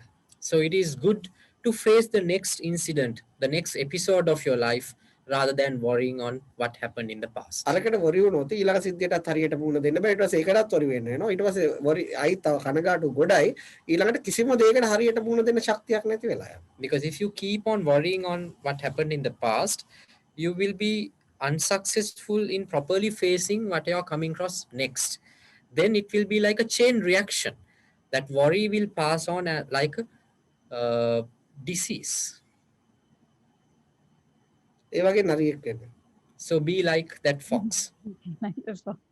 Thank you. And I think there's a lot of questions. Elena, you had your hand up. Hello. Thank you again for your time today. I'm not sure I understand. So there's two things you said. One is about the desires and not to be attached to our desires. naturally my mind keeps creating desires because it brings me also happiness when I go towards. I don't really care if they happen too much, but at least I've got a goal, something to go towards, and actions. So my first question is this: should I then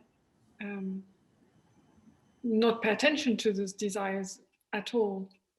In which case I don't have a goal for my life and it's quite depressing, a bit boring.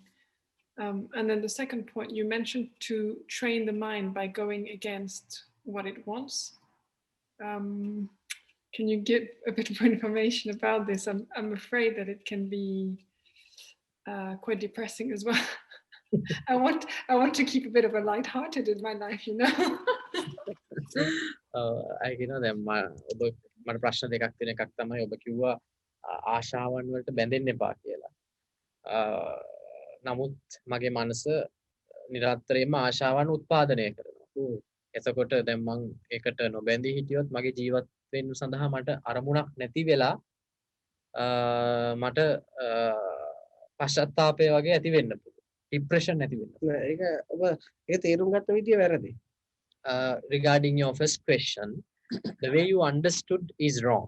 මොකද ඒකට හේතුව මම කිව්වේ ආසාවන් නිසා තමයි මනස ගිනි ගන්නේ කියලා. What I told you is that the reason for the burn of your mind is desire.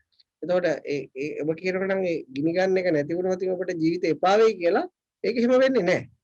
Now if you claim that if you lose that burn within, it will be depressing, I'm pretty much sure it won't be like that. මොකද ඔබේ ජීවිතේ ඔබට තියෙනවා ගිනි ගන්න නැති වෙලාවක්.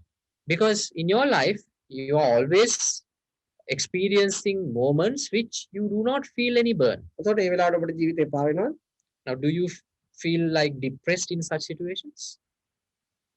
No.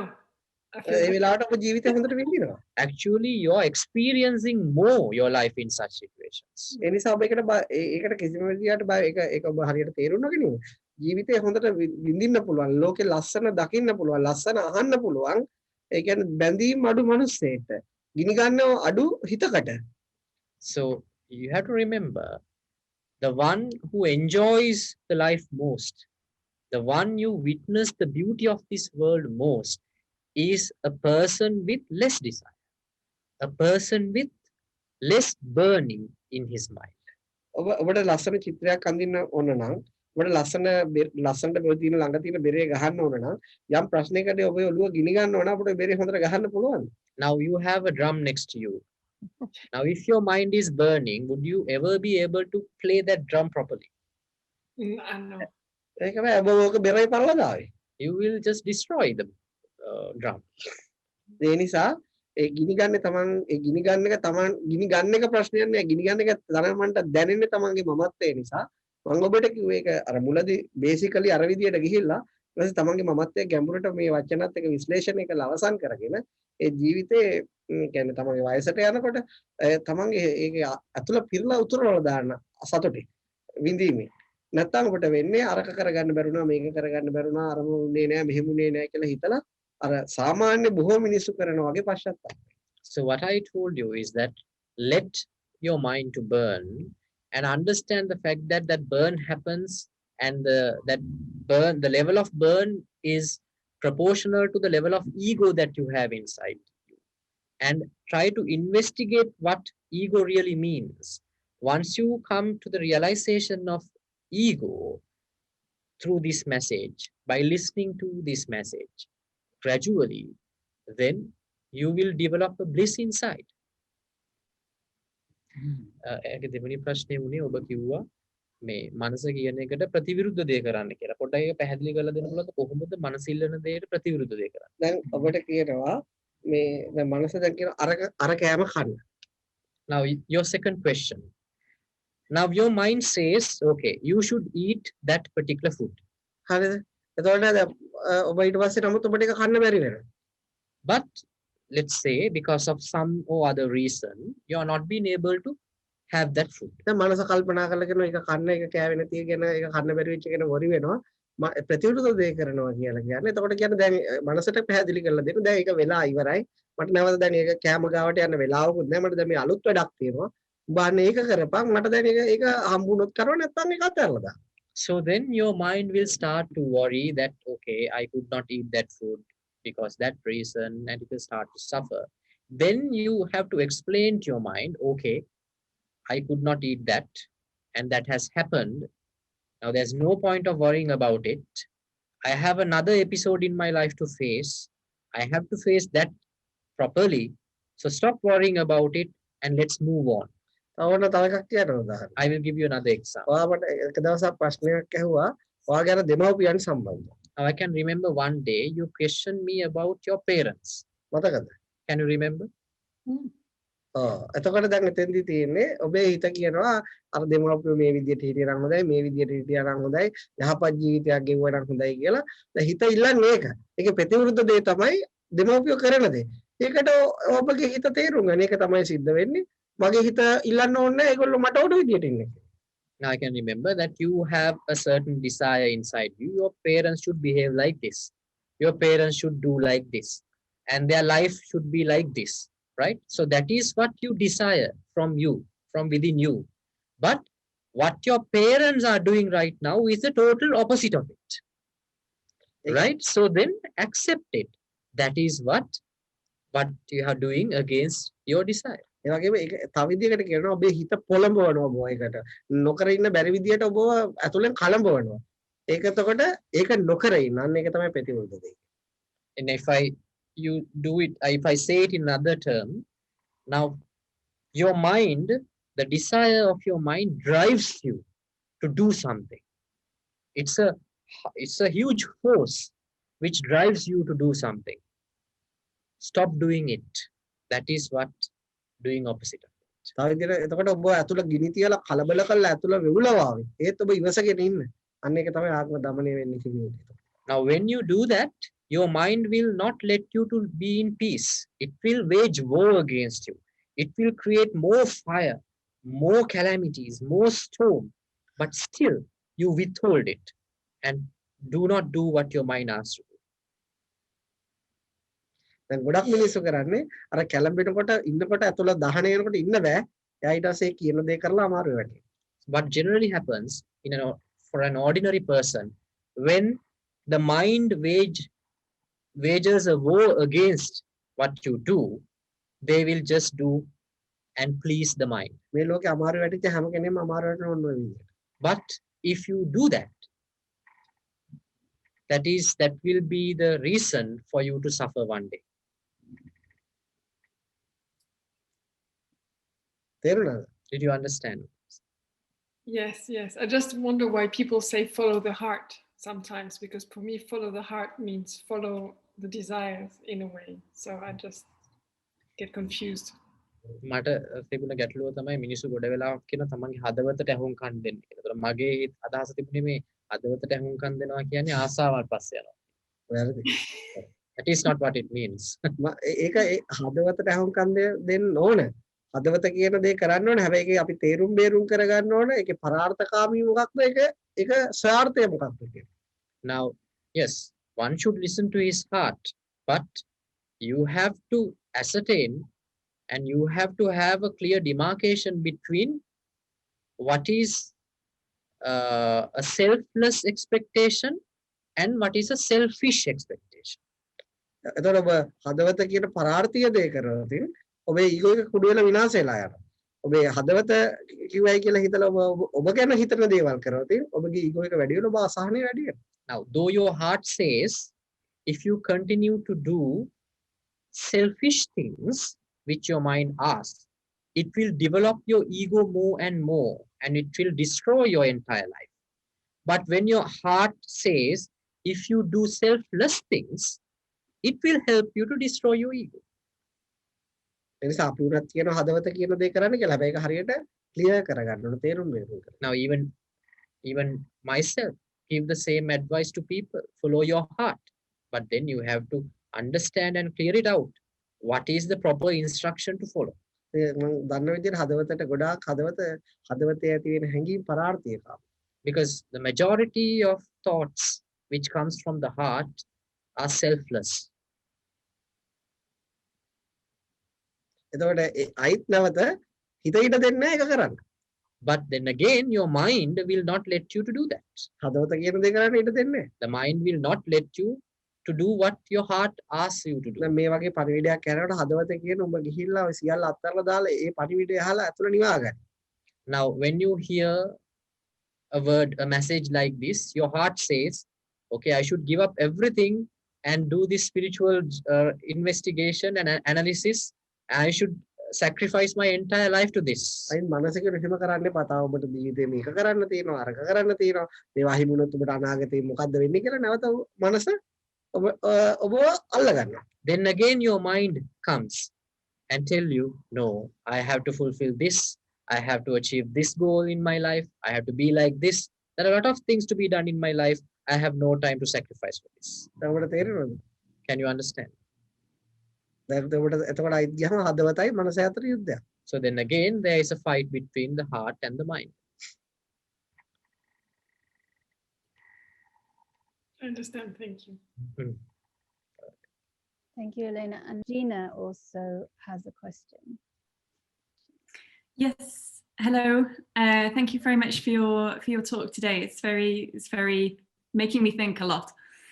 I have a question about a friend who I was with this morning, and we were having a talk. She's 40, she's single, and she has a very strong desire to have children. She takes antidepressants because I think mainly because of her desire to have children, and she's not in a position to have them at the moment. And I think that her desire is driven not so much by the ego, but by her hormones, by her maternal instinct. And I wonder what advice you would give for that. Right. Is she expecting or? No, she's single. She's alone. She doesn't have a boyfriend. I think she wants to have a boyfriend, but I think her main desire is to have children. Absolutely. ඇයට ඉන්නවා කියන මිතුරියා. ඇයට දරුවන් ලබා ගැනීමේ ආසාවෙන් පසු වෙනවා. නමුත් ඇය තාම single. ඉතින් නමුත් ඇය antidepressant drugs පාවිච්චි කරනවා. මට හිතෙන්නේ ඇයගේ ඒ depression තත්ත්වයට හේතුව වන්නේ මේ මමත්වය නෙමෙයි ඇයගේ තියෙන හෝමෝන බලපෑමක් කියලා. ඔව්. එහෙනම් මේ හෝමෝන් බැලන්ස් කරලා යාගේ ප්‍රශ්නේ විසඳන්න පුළුවන්. Now if that is the case, if someone can balance the level of hormones in her body, the problem can be solved, isn't it? With the antidepressants, you mean? ඔබ කියන්නේ අර බෙහෙත් වලින්. බෙහෙත් වලින් කරන්න පුළුවන් හෝමෝන් වල ක්‍රියාකාරීත්වය විතරයි. නමුත් ඊට එහාට ගිය මනසක් තියෙනවා. ඒක තාම විද්‍යාවට අහු වෙලා නැහැ. එතකොට ඒකේ තමයි ප්‍රශ්නේ තියෙන්නේ. Now what an antidepressant drug can do is to balance out one's hormone. But beyond the level of hormone, there is something, an entity called the mind, which the science has not yet been able to grasp the true nature of it. Actually, the problem lies there, not with hormones. දැන් මගේ ගාවට සමහර මනෝවෛද්‍යවරු ඇවිල්ලා තියෙනවා. Because sometimes I meet psychiatrists. කියන්නේ ඒගොල්ලෝ සයන් ඉහළට ඉගෙන ගත්ත අය. Actually, they come to meet me and they have a lot of knowledge in psychiatry. ඒගොල්ලෝ අනිත් අයට බෙහෙත් දෙන අය. And they are treating other people. එතකොට නමුත් එයාගේ මානසික ප්‍රශ්නයකට එයා ඒ බෙහෙත් එයා දන්නව මොනවද පාවිච්චි කරන්න ඕන කියලා. නමුත් ඒ ප්‍රශ්න ඉවර නැති බවත් එයා දන්නවා. So now when they come across mental traumas, they know the exact drug and the proportion that they had to consume, but still even after using that, they are still suffering from their mind and they are coming to me. එතකොට මම එයාගේ අයට සුවපත් කරලා තියෙනවා. And I have treated such doctors. මම යාට පැහැදිලි කරලා දීපු එක තමයි ඔයා දන්නවා බෙහෙත් වලින් ඒ හෝමෝන්ස් ගේ කෙමිකල්ස් බැලන්ස් කරන විදිය. නමුත් ඒක මේ බොඩි එකට කරාට නමුත් ඒ මානසිකව තාම මනස ඒක පිළි අරගෙන නැහැ. So then I have explained them. Now, you know how to treat and balance the hormone, level of hormones in you, but still when you use that medication and balance your hormone, still your mind has not accepted that rate. දැන් මම ඔබට තව දෙයක් ඕන research එකක් කරලා බලන්න මම කියන්න. Now I can tell you another good case study for you to do. දැන් ඔය ලෝකේ ඔය මානසික ප්‍රශ්න වලට ඔය ගොඩක් ඔය බෙහෙත් කරන අය බලන්න. ඒගොල්ලෝ බෙහෙත් අරගෙන සමහරට යාට ශාරීරික වශයෙන් පීඩාව දැනෙන්නේ නැහැ. Now take people who undergo this mental treatments using chemicals, and by using drugs they might not feel any bodily pain.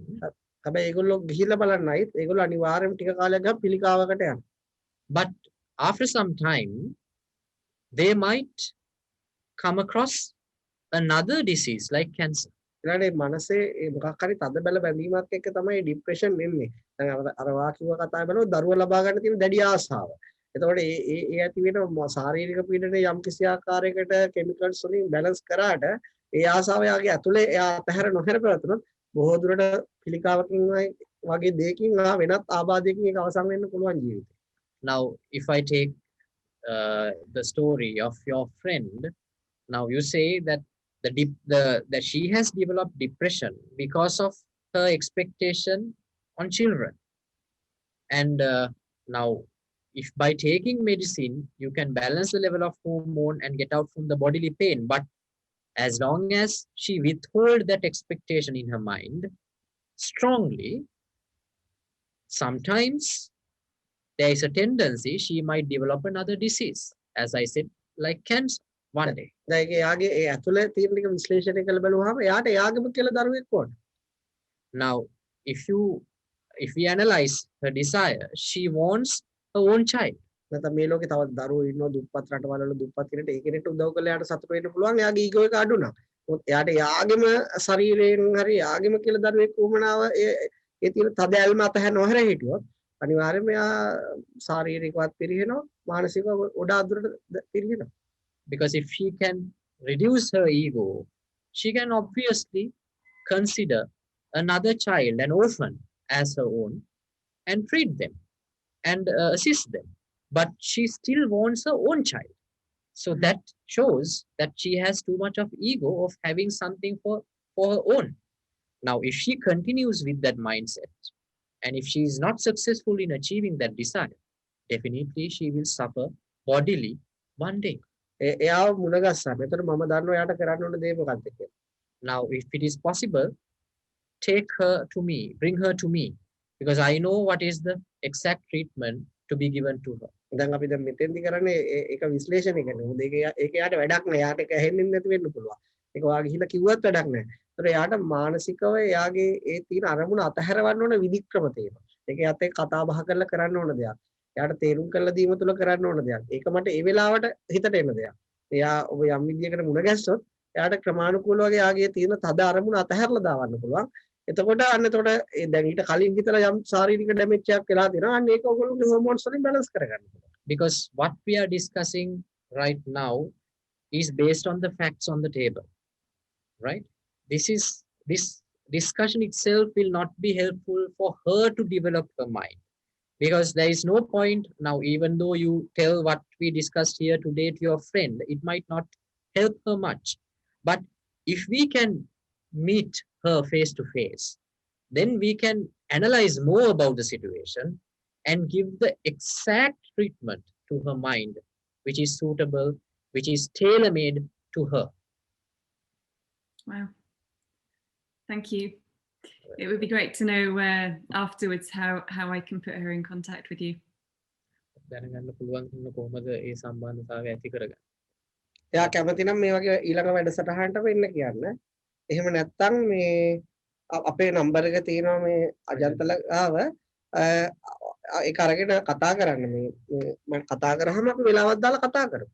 Now if he wishes and if he is ready, if she is ready, she can come to the next discussion that we are having at this forum. If not,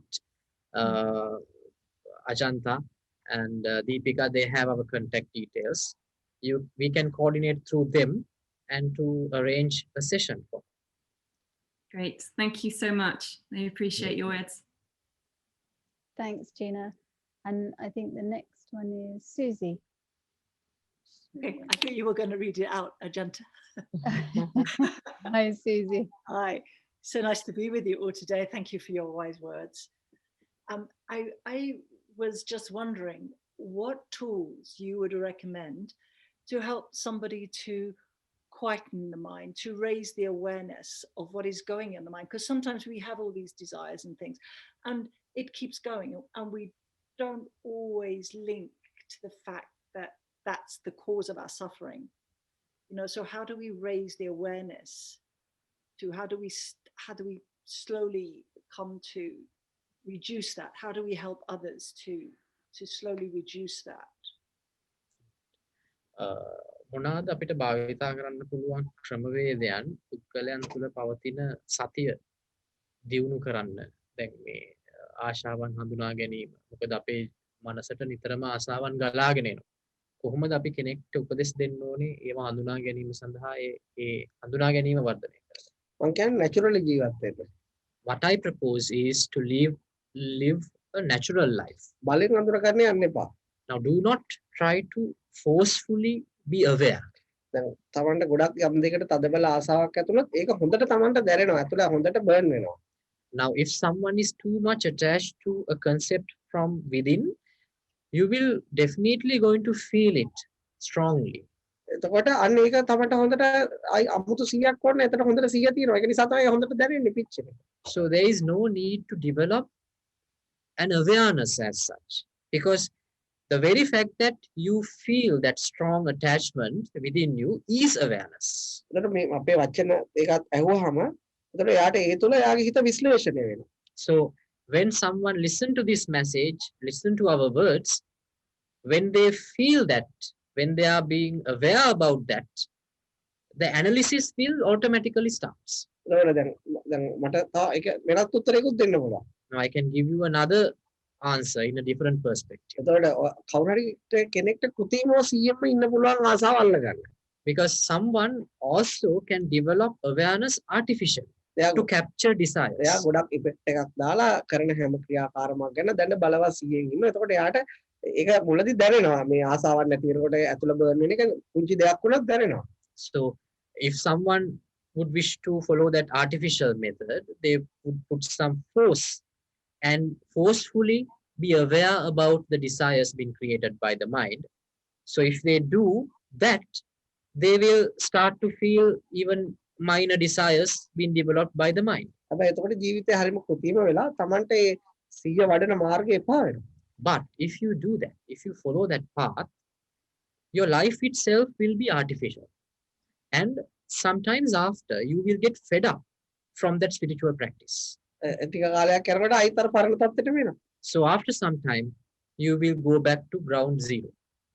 එතකොට දැන් අර 100න් ඉන්නේ වතුර එක අල්ලන්න ගියත් හිත යනවනේ දැන් වතුර එක අල්ලනවා. දැන් ඔන්න බොනවා. එතකොට එපා වෙනවනේ ජීවිතේ. Because if you try to be artificially be aware, now let's say you're drinking this glass of water. Okay, you call yourself, okay, I'm drinking. I'm aware of drinking. Now it is so unnatural. ඉතින් මං කියන්නේ එච්චර effect එකක් දාන්න එපා. Now do not put that level of effort. normally යන්න. Live an ordinary life. එතකොට මේක අහන්න හොඳට. And listen to these discussions. මතක තියාගන්න උත්සාහ කරන්නත් එපා. There is no need to remember anything. ඔබ ඊට පස්සේ ඔබගේ පිච්චීමත් එක්ක ඔබගේ ඊගෝ එක වැඩ කරනද හිත වැඩ කරන හැටි ඔබට කැපිලා පේන්න ගන්නවා. ඒක ඔටෝමැටිකලි මේක ඇතුළ දියුණු වෙනවා. So automatically you will start to sense that burn inside, which comes with the level of your ego. That is awareness. It will develop naturally. ඊට අමතරව දැන් ඔබ සාමාන්‍ය ඕනම සමාජයක ඕනම සංස්කෘතියක කෙනෙක් දන්නවා මේක කරොත් මොකද්ද වෙන්නේ මේක කරොත් අනුතරක් වෙනවද නැද්ද කියලා. ඒතකොට අපේ හිත ඔබ කොච්චර පෙළඹුවත් අන්න ඒ අවස්ථාවට වීර්ය සිහිය නුවණ පාවිච්චි කරලා ඒකෙන් කොහොම හරි ගලව ගන්න. අන්න ඒ විදිහට ඒ තැනට එකත් ප්ලෑන් කරන්න මේ තැනට හිත ගලව ගන්න. And also in certain instances, from our general knowledge, from our general IQ, we know that even though our mind says to do so, if we do this, we will be in trouble. In such situations, just try to avoid doing certain things, right? Don't plan how to face situations. Then and there, decide whether I should do, whether I should follow the instructions of my mind or not. Thank you so much. Yeah. Thank you, Susie. And Christine? Hello. Hi. Hello. Hi. Hi. How are you? I'm good, thank you. Thank you. And you? Yes? Yeah. Good? Yes. Yes, good. It's good to be back with you. Thank you so much. I have quite a lot of experiences in my life, in my working life and in my personal life, of people who have had a lot of suicidal thought, or have attempted suicide, or have committed suicide and died. So there's so much I could ask you about, and I know I could learn so much from you. So I have to choose. So I'm working with a man at the moment, and to try to put this in the context of what you've been teaching today, what he cannot accept, he's talked about taking his own life for a long time. He talks about doing that all the time. And what he can't accept is that his mother left his father when he was a boy. And this was huge for him, and he can't accept that. And his desire is to be the man he believes he would have been if his mother hadn't have left his father. So my work with him has been mainly to help him develop acceptance of what happened, and to be the man that he is in the light of what's happened in his life. But if I follow the Buddha story and tell him I can offer what's unrealistic, like, yes, I can help you be this man you think you would be if these things hadn't happened in your life, what is it that what task would I give him that would help him to realize that this is unrealistic? Okay. That's my question. දැන් මම මේ දවස්වල CD නසා ගැනීම සිතුවිලි ආපු කෙනෙක් එක්ක කටයුතු කරනවා. ඔහු ගැන හිස්ටරි එක බලද්දී ඔහුගේ අම්මා ඔහුගේ තාත්තව දාලා ගිහලා තියෙනවා ඔහු පොඩි කාලේ. එතකොට මෙයාට දැන් තියෙන බලාපොරොත්තුව තමයි හදිස්සියේ එයාගේ අම්මා එහෙම එයාව පොඩි කාලේ දාලා ගියේ නැත්තම් එයා වෙන්න ඉඩ තිබුණ පිරිමියා ඉන්නවා. ඒ පිරිමියා බවට පත්වීම සඳහා මෙයාට බලවත් ආසාවක් තියෙනවා. ඒ ආසාව ඉෂ්ට කරගන්න බැරි නිසා තමයි මෙයා දැන් කීප වරක්ම සීදි නසා ගන්න උත්සාහ කරලා දිගින් දිගට මේ සිතුවිලියට එන්නේ. ඒතර ඔබ කිව්වා අර කිසා ගෞතමගේ කතාවේදී ඔබ කිව්වා ඒ වෙලාවේ ගෞතම බුදුහාමුදුරුවෝ එයා ඒ බලාපොරොත්තු වෙන සැබෑ නොවන දේ ගෞතම බුදුහාමුදුරුවෝ මුලින් පිළිගත්තා. ඒක එහෙම කරන්න පුළුවන් කියලා. ඒතර මම මේ රෝගියා සම්බන්ධයෙන් ඒ කරන්න බැරි බලාපොරොත්තු කියන්නේ unrealistic දේ පිළි අරගෙන මම මෙයාට දෙන්න හදන ක්‍රියාකාරකම මොකක්ද? දෙන්න ඕන ක්‍රියාකාරකම. මේක මෙහෙම ඒක පුද්ගල ශාපේක්ෂයි. So it is relative to each person. මොකද දැන් අර ඉසాగෝතමීට දීපු බෙහෙතම සාහන මෙයාට හරියන්නේ නැහැ. The treatment that Gautam Buddha prescribed for Kisa Gautami might not be suitable to this particular man. එතකොට මට ওই තොරතුරු ටික එයා දැක්කොත් මට උත්තරේ හිතට එනවා එයාට මොකද්ද කරන්න පුළුවන්. අනිත් එයාට ඒක කරන්න ඕන දේ මොකක්ද කියන එක මට එකපාරටම කියන්න අමාරුයි විස්තර මත මොකක් කළ යුතුද කියලා. Now if I meet him in person, definitely I will get what to be prescribed to him. But that that prescription cannot be given on facts like this I get that. available at this moment. I understand. එතකොට ඊළඟ කාරණේ තමයි අපිට තේරෙනවා මම කරපු දේශනාවත් එක්ක ඔබ කියන ওই කතාවත් එක්ක මේ ආසාව යම් දෙයකට ආස කරාම ඒක යාගේ මේ තදබල මානසික ලෝකයක් කරගත්තාම ඒ මනුස්සයට සියදිවි හානි කරන්න හිතෙන හැටි. Now, actually, your experience is an example for what we discussed today. When one person is so ambitious of a desire of his mind, it can definitely drive him towards a suicidal thought. දැන් සමහර කට්ටිය ගත්තාම බැඳලා තියන්න වෙනවා ටික දවසක්.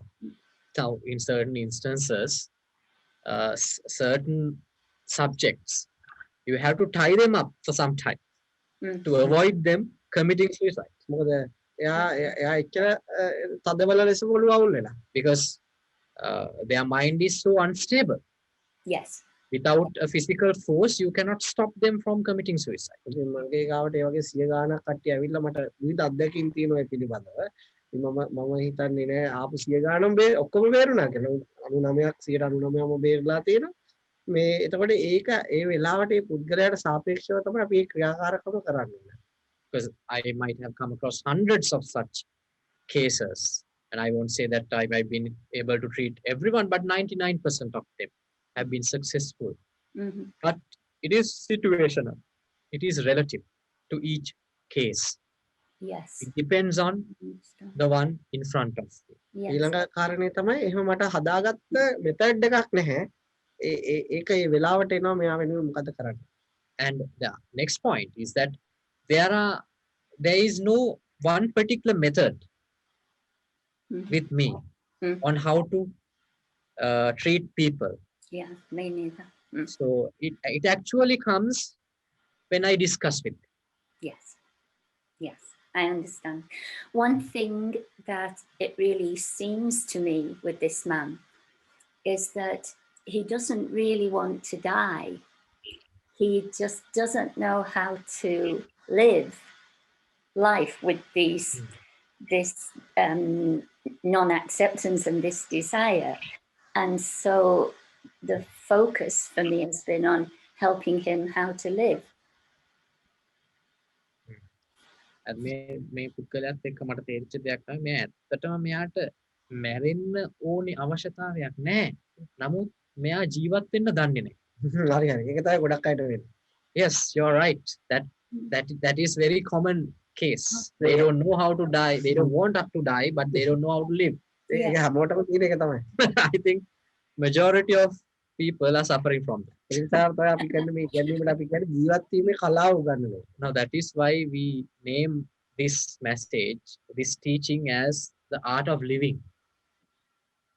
Yes. I got it. Thank you. Thank you so much. Thank you. Thank you. I have some question for myself, I think. And Are you too suffering from that? I am. This is like listening to Anandasiri Thero for a long time now, nearly 5-6 years. And I gone through the ups and downs and, shaping up the life and having pleasure and pain and suffering. And it is quite nice place I am in a way. My like I can feel like his mind is not going that much of up and downs now. But lately, when I waking up or something and doing something, I think I need to brush my teeth every day. I need to wash my hair. I need to dress myself every day. Is that into that? Is that every day same? And then at that certain moment, it's coming like very deep depth in there. I don't know, it's a deep. And then at that point, I pick myself up doing, I can treat another 100 patients. I can do some things too. I can cook a meal for my children. I can do some, research paper. I can do this, that. And like that, I pick them up, something I can do. But this feeling of is like, is that, you know, like the things we do every day, you know, is that not going to end? Kind of, is feeling like very, yeah. The matter that it has, you have to undergo the same thing again and again and again. Again and again. Like, you know, the matter, මගේ ජීවිතේ දැන් සමහරවිට දැන් උදේ නැගිට්ටම හැමදාම දත් මදිනවා හැමදාම මූණ හොදනවා ඒ වෙලාවට ගොඩාක් වෙලාට හිතෙනවා මං හැමදාම මේ දේ කරනවානේ මං කවදාද මේක මේ කරලා ඉවර වෙන්නේ ඒ වෙලාවට මගේ මනසෙම කඩා වැටෙනකොට මෙයා ඊට මං ගන්නවා එතකොට මේ නෑ මං මේ අත මේ ලෑස්ති වෙලා මගේ ලෙඩුන්ට මම උපකාර කරනවා නැත්නම් මම මගේ දරුවන්ට අද හොඳ කෑමක් හදනවා වගේ මේ අරමුණක් දාලා හිත නැගිට්ටව ගන්න. නමුත් ඊළඟ දවසෙත් ආයෙත් ඒ දේම කරන්න. ඔව් ඒක පැහැදිලි ඒ උත්තරේ මොකද ඔබට තදබල ආසාවක් තියෙනවා මේකෙන් අයින් වෙන්න. The reason is that you have a great desire to escape from this cycle of life. ඒ නිසා මේ සයිකල් එකට වෛර කරන්න එපා. Do not hate this cycle. ඒක අතර තියෙන ප්‍රශ්නේ ඔබ සයිකල් එක ප්‍රතික්ෂේප කරනවා මේ විමුක්තියට ලව් කරනවා. You're hating the cycle, you're rejecting the cycle, and you're loving liberation. එතකොට ඒකත් අර ආසාව ඉතුරු වෙච්ච මත්තේ නිසා තමයි ඔබට එහෙම දැනෙන්නේ. So that is another perspective of the same desire and the ego which is left within you. දැන් අපිට ගත්තාම අපි විමුක්තියක් හොයන්නේ මේ ඒ ලැබෙන අවසානයත් එක්ක එකතු වෙනවා. Now we do not search for liberation. In my case, I do not search for liberation. I just join with the final moment which I'm going to face. දැන් අපේ ජීවිතේ ගත්තාම අපේ ජීවිතේ කොහොමවත් පුරුදු කොටක් තමයි තියෙන්නේ. Because if we take one's life, it is a collection of habits. නමුත් ඒවා අපිට ප්‍රශ්නයක් නැහැ. අපි ඒවෙන් වරි වෙන්නේ නැත්තම්. There is, it won't be a problem. Those habits won't be a problem to us as long as we do not worry with them. එතකොට දැන් ඔතන හැමතිස්සෙම ප්‍රශ්නේ පුරුද්දද ඔබ වරි වෙන එක. So what is the exact problem here? Is it the habit that you have, or is it the fact that you are worrying with those about habits? නිසා මම ජීවිතේ දකින්නේ මේ මුළු ජීවිතේම එකතු කරලා බලුවොත් හරියට චිත්‍රපටයක් වගේ. Now if I look into one's life, if you take it as a whole, it's like a movie. අපි හැම කෙනාගේම ජීවිත ඕනම අපි හරි කතුරු කෙනෙක්ට දුන්නොත් හරි චිත්‍රපටයක් හදන්න සල්ලි දුන්නොත් එක එක චිත්‍රපටි හදයි. Now if you can give some money to a director and tell your life story, they can create wonderful movies out of each of our life. ඉතින් අපි හැමෝම පෞද්ගලිකව එක එකනා හිතනවා අපේ ස්ටෝරිය හරිම ඇඩ්වෙන්චර් හරිම ලස්සනයි හරිම දුක්බරයි හරිම සෝකබරයි හැම එකම උඩරිම අපි හිතාගෙන ඉන්නවා. But personally, we think that our life is so adventurous, or it's a tragedy, or it's so joyful. We think like that. එතකොට දැන් මේ හැම ජීවිතේ අයිත් බැලුවොත් ඒකේ සිද්ධි ගොඩක් මතකයක් නේද අපිට තියෙන්නේ. But if you look into what happened about your life, it is a collection of incidents. ඒ හැම මොහොතකම අපි එක සිද්ධියකට මුහුණ දීලා තියෙනවා. At one particular moment, we are just facing one particular incident. ඒතකොට ඒ සිද්ධි කොට පෙළගස්සලා වේගයෙන් ගැව්වොත් ඒක චිත්‍රපටියක්. But if you line up all those each and every incident and just move it fast, you will see one particular movie. ඒ නිසා මේ ජීවිතේ මේ අතට බලන්න එපා. Now do not look at your life horizontally. ජීවිතේ මේ අතට බලන්න. Look at it vertically. ඒක තමයි සිද්ධියක් විතරයි. If you look at it vertically, there is only one incident. ඒකට එතන ජීවිතය තියෙනවා, එතන මරණය තියෙනවා, එතන ඉපදීම තියෙනවා, එතන අවබෝධය තියෙනවා, එතන සියල්ලම තියෙනවා. Because if you look at your life vertically, at that particular vertical line, you can see your birth, you can see your existence, you can see your demise, you can see your liberation, everything at one moment. නිසා ඔබේ මමත්වයත් ඔබේ තණ්හාවත් එකතු වෙලා අර සිද්ධි ටිකේ මතක සටහන් අරගෙන එක එක විදියට ඔබේ ඔළුව කලම්බනවා. But your ego, your desire, they get together and line up all those incidents and create a havoc in your life. එතකොට ගින්න විසින් පුච්චනවා මමත්වයේ විසින් නිදහස ඉල්ලනවා. And the desire burns your life and your ego requests for liberation. Understood. Thank you. I understood really. There are a couple more questions. Maybe this is maybe enough. I don't know. Okay, let's go for two more. Two more. Vanessa. Vanessa, she's not there. Hello. Oh, hi, Vanessa. Hello. Hi, thank you for the talk. I have one question. Why does the mind create desires? මට තියෙන ප්‍රශ්නේ තමයි ඇයි මනස ආසාවන් උත්පාදනය කරන්නේ? මමත් අනවබෝධය නිසා. Because of misunderstanding. අයි අපි කළුවර වුණාම අන්ධකාරය වුණාම අපිට තියෙන කිසිම දෙයක් පේන්නේ නැත්තේ. Now, why can't we see objects in dark? Because there is no light. කිසිම ආලෝකයක් නැති නිසා. අන්න ඒක නිසාම තමයි. That is the same reason creates desires in one's mind. ඔබට ඔබේ මනස පිළිබඳව ආලෝකයක් නැති නිසා ඔබේ මනස දිසා ඒ කියන්නේ ඒවා නිර්මාණය කරනවා. Since you don't have light inside your mind creates desires. And what do you mean by light then?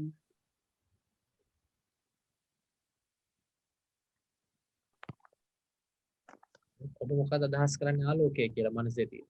මනස පිළිබඳව තියෙන තේරුම් ගැනීම අවබෝධ වීම. The realization, the understanding about the mind. ඒ කියන්නේ දැන් මනස දැන් ඔබම කියනවා මනස desires creation කරනවා කියලා. ඒතර කොහොමද ඒක මනස කරන්නේ කියලා ඔබ මනස පිළිබඳව දන්නවනම් ඒක දන්නවා ඒකට හේතුව මොකක්ද කියලා. Now you're saying your mind is creating desires. But if you have a proper understanding about your mind, you should know the reason for your mind to create desires. I will give you an example. යම් තරුණ කාන්තාවක් මට මීට අවුරුදු 3කට විතර කලින් ධර්ම දේශනාවකදී මුණ ගැහුණා. Now about 3 years ago I met a young woman in a sermon like this. එතකොට ඇය එයාගේ වයසට වඩා වයස පෙරුණා. ඒකෙන් මට පේනවා ගොඩක් විඳවන බව. Now she was young but she looks so old because then I realized that she is suffering mentally from a matter. ඇය මේ වගේම දේශනයක් අවසානයේ ප්‍රශ්නයක් ඉදිරිපත් කරා. And she raised a question in that particular discussion. ඇය ඉදිරිපත් කර ප්‍රශ්නය තමයි එයාගේ මහත්තයා ඇය හිතන වෙලාවට ගෙදර එන්නේ නැහැ. හැමදාම එන්නේ ඇය නොහිතන වෙලාවට පරක්කු වෙලා එයා නිසා මුළු රාත්‍රියම විඳවනවා. අයි උදේටත් රණ්ඩු වෙනවා. ඒ කොච්චර රණ්ඩු වුණත් මේ අවුරුදු 5ක් 6ක් තිස්සේ හැමදාම උනේ ඒ විදියට. Now she complained about her husband, saying that her husband never comes home at the time she expects. And this happens throughout her marriage. And every night, because of this late arrival of her husband, they are arguing with each other. And even in the morning, they continue to quarrel. But even this happens every day. Then again, the next day also, her husband comes late. So then I told her like this. I will tell you how to change this situation. So then she asked me, so then if I do what you say, would my husband come at the time that I expect? I told her, no, I can't do that. I can tell you to change the way that you think.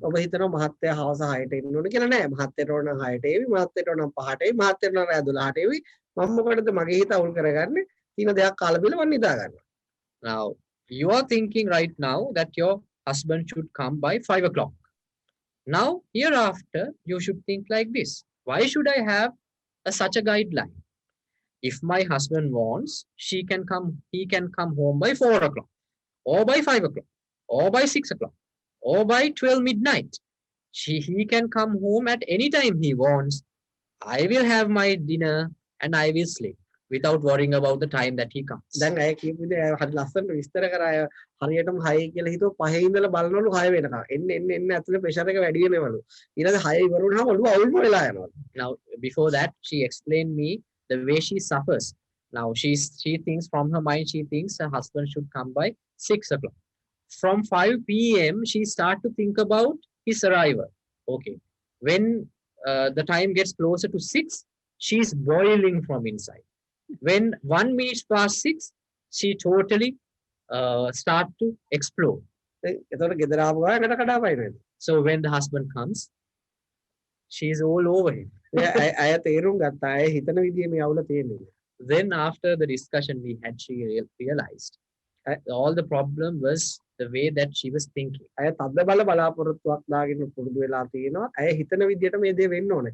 So she had a strong expectation that her wishes should come true. I told her to give up that expectation.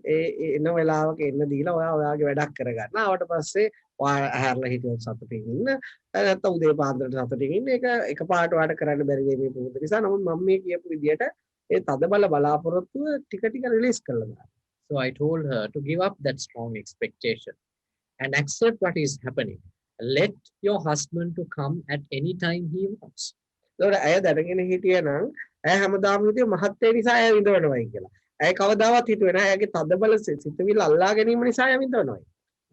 before that, she was always thinking the late arrival of her husband was the reason for her suffering. She never understood the fact that her expectation was the very reason for her suffering.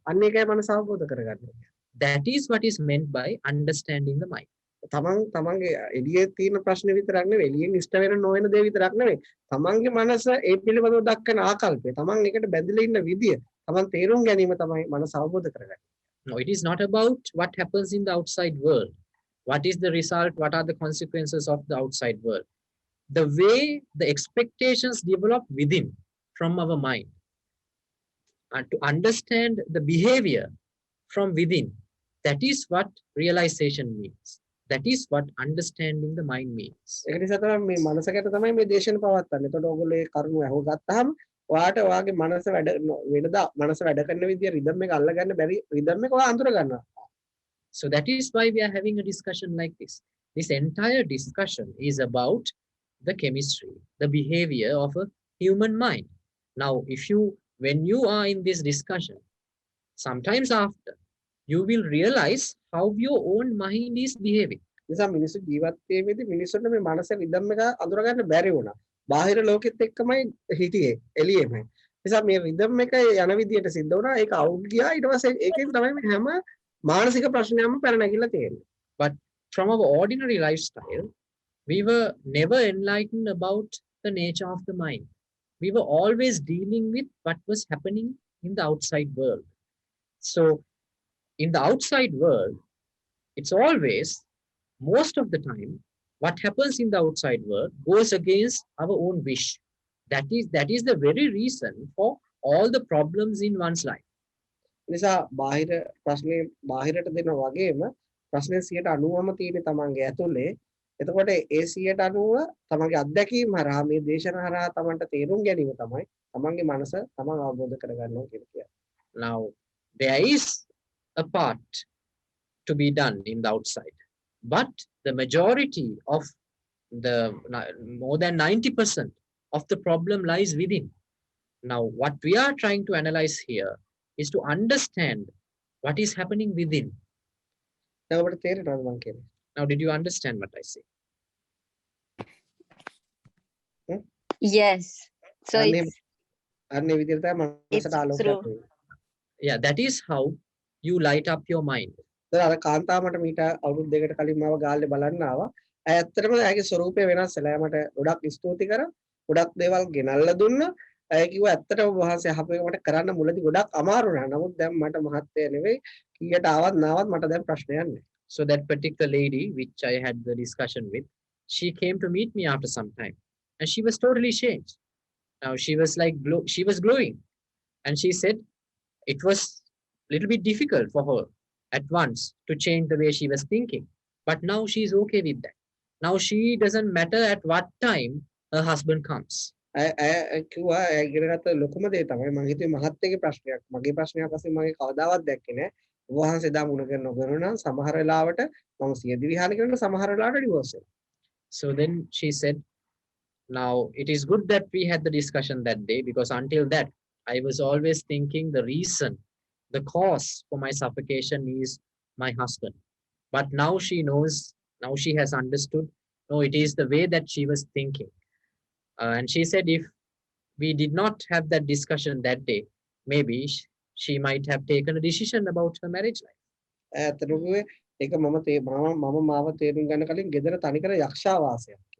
Actually, the words she said, the words she used was that my house was like haunted before. So the desires are there so we can learn about ourselves and have a little bit more of light. එතකොට ආශාවන් පවතින්නේම අපිට අපි ගැන තේරුම් ගන්න. අපිට ආලෝකය ගෙන්න ගන්න. අනිවාර්ය ආශාවන් ඒක පවතින්නේ ඇතුළ ගිනි ගන්න අපිට අපිව අවබෝධ කරගන්න. ඒක හරියට හරි. Definitely, you are totally right. The desires are there for us to feel the burn within.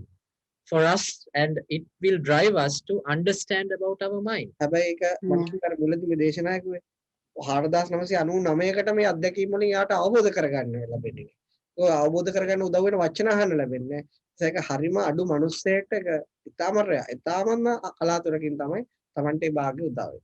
Because it's occasionally a person would understand that and would use the desires to understand one's mind. If you take, as I said before, if you take 5,000 people, 4,999 people will not make use of it. They will just suffer with their life. Thank you. I think the very last question is from the lady whose signal I think wasn't very good, Danelle. And so I'll just read the question. She said, I'm a third-year medical student who found a purpose in Seva.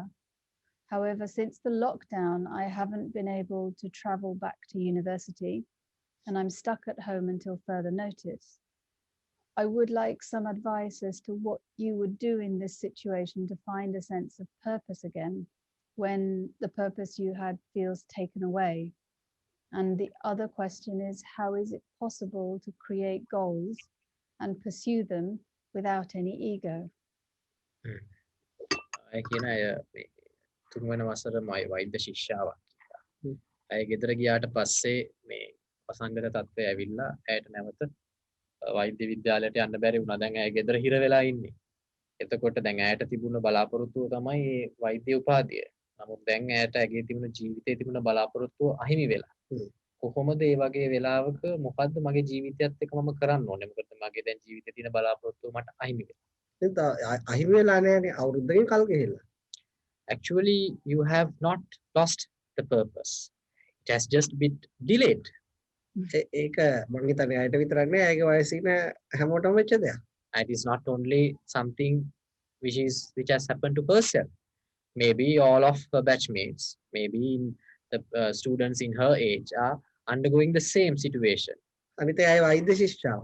And she's a medical student as she claims. ඇයට ලොකු ඉවසීමක් තියෙනවනේ රෝගීන් එක්ක ක්‍රියා කරන්න. And she should develop a lot of patience when she has to deal with patients. එතකොට මේ අවුරුද්ද තමන්ගේ වෛද්‍ය ජීවිතේට හොඳම අත්දැකීම ලොකු ඉවසීමක් නැත්නම් රෝගියෙක්ට ප්‍රතිකාර කරන්න බෑ. So now she can make use of this delay, the 1 year's delay, to develop that quality of patience. Otherwise, she won't be able to deal with patients. එනිසා ඔබ ඇත්තටම ඔබ තේරුම් ගන්න ඕන ඔබ වෛද්‍ය ශිෂ්‍යාවක් කියන්නේ අනිත් අයට උදව් කරන්න බෙහෙත් දෙන්න ඔබට පඩියක් ලැබෙන්න පුළුවන් ඒක වෙනම කතාවක්. ඒ නිසා ඔබට මේ අවස්ථාව ප්‍රමාද කරලා ලැබෙන එක ගැන ඔබ සතුටු වෙන්න. ඔබට තව බොහෝ දේවල් අනිත් අයට උදව් කරන්නේ කොහොමද කියලා ඉගෙන ගන්න තියෙන හොඳ chance එකක්. Now she has to understand she is following a noble path because once she becomes a doctor she can help a lot of people. Now, irrespective of the salary that she gets, if she can do justice to her service, she can help a lot of people. So she should be glad about that, following that. So there's nothing to worry there. In this time, she can learn and try to learn things which she has missed and to develop qualities that she has to inculcate as a doctor. Now let's say she becomes a doctor after 5 or 10 years. හරිද? ඊට පස්සේ අයිත් දවසක මේ වගේ විපතක් ඇවිල්ලා ඔබ ගාවට ඔය වගේ කෙනෙක් එනවා. ඔබතර අත්දැකීමෙන්ම දන්නවා ඔහුට උපදෙස් දෙන්නේ කොහොමද කියලා. Now, after you become a doctor, you will come across a patient who is suffering from a situation like that you're suffering right now. Now, from your own experience, you know how to treat them. ඒ නිසා මේ ඔබ වගේ වෛද්‍යවරියක් වෙන්න ඉන්න කෙනෙක්ට බොහොම හොඳයි මේ වෙච්ච සිදුවීම. අනිත් හොඳයි එකෙන් ගොඩක් දේවල් ඉගෙන ගන්න තියෙනවා. ඒ නිසා කලබල වෙන්න එපා. හදිස්සි වෙන්න එපා. ජීවිතයේ සමහර දේවල් ඒ ස්වභාව දහම මේ වෙලාවට Tamanට ලබා දෙවි. සමහරට ලබා නොදේවි. ලැබෙන දේත් එක්ක ජීවත් වෙන්න. Now, since you're going to be a doctor, and this is a good experience to you, and do not panic, do not rush in your life, be patient, and the nature will give you a lot of experiences in your future.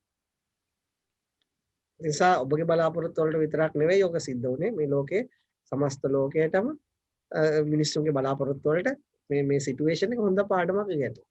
Now, it is not only to you, for all of us, this particular situation of COVID-19 is a good lesson. හරි නේද? Okay. නිසා මම අවසාන වශයෙන් හැම දිනාටම ආශිර්වාද කරනවා. So, as my final word, I would like to bless all of you. Organise කරන ඔයාලා දෙන්නටත් ඒ වගේට මේට සහභාගී වෙන හැම දිනාටම ඔයාලට පුංචි ඩියුටි එකක් තියෙනවා. මේ ඔයාලට දැනෙනවා මේ පණිවිඩයෙන් මිනිස්සෙක්ගේ ජීවිතය වෙනස් කරගන්න පුළුවන්. ඉතින් ඔයාලා ඒක තව කෙනෙක්ට කියන්න. තව කෙනෙක් සහභාගී කරගන්න. ඒක ඇත්තටම වටිනවා. යම් මිනිස්සෙක් අහලා තමන්ගේ ඇතුළ නිවා ගත්තොත් ඒක මේ පෘථිවි තලයටත් එයාටත් ලොකු වාසනාවක්. And we are thankful to both Deepika and Ajanta for organizing this event. And also, my blessings are with all of you who participated here today. And there is a duty which lies upon you, all of you. Now, if you feel like this particular discussion is important to you, there is a prime objective that you should spread this with your friends, with the people that you care of, and try to put some light to their life as well. ඒ වගේම ජීවිතේ කිසි දෙයක් වලට වඩා ගණන් ගන්න එපා. ඒ මොහොතට තමයි අපි හැම කෙනෙක්ටම ජීවත් වෙන්න තියෙන්නේ. පරණ දේවල් ඒ මොහොතට අමතක කරලා ඒ මොහොතට හොඳින් මුහුණ දෙන්න. And do not worry too much about what happens in your life. Just live by the moment. Do not plan too much. Face that incident at that moment. There is no point of having pre-plans because you just have to face it then and there. මේ මොහොත මොන විදියට ආවත් ඒක enjoy කරන්න. It doesn't matter in which way that moment comes to you. Enjoy it. හැම දිනාටම දරුවන් සරණයි. So I wish Triple Gem bless you all. Thank you. Thank you very much. Thank Goodbye. you so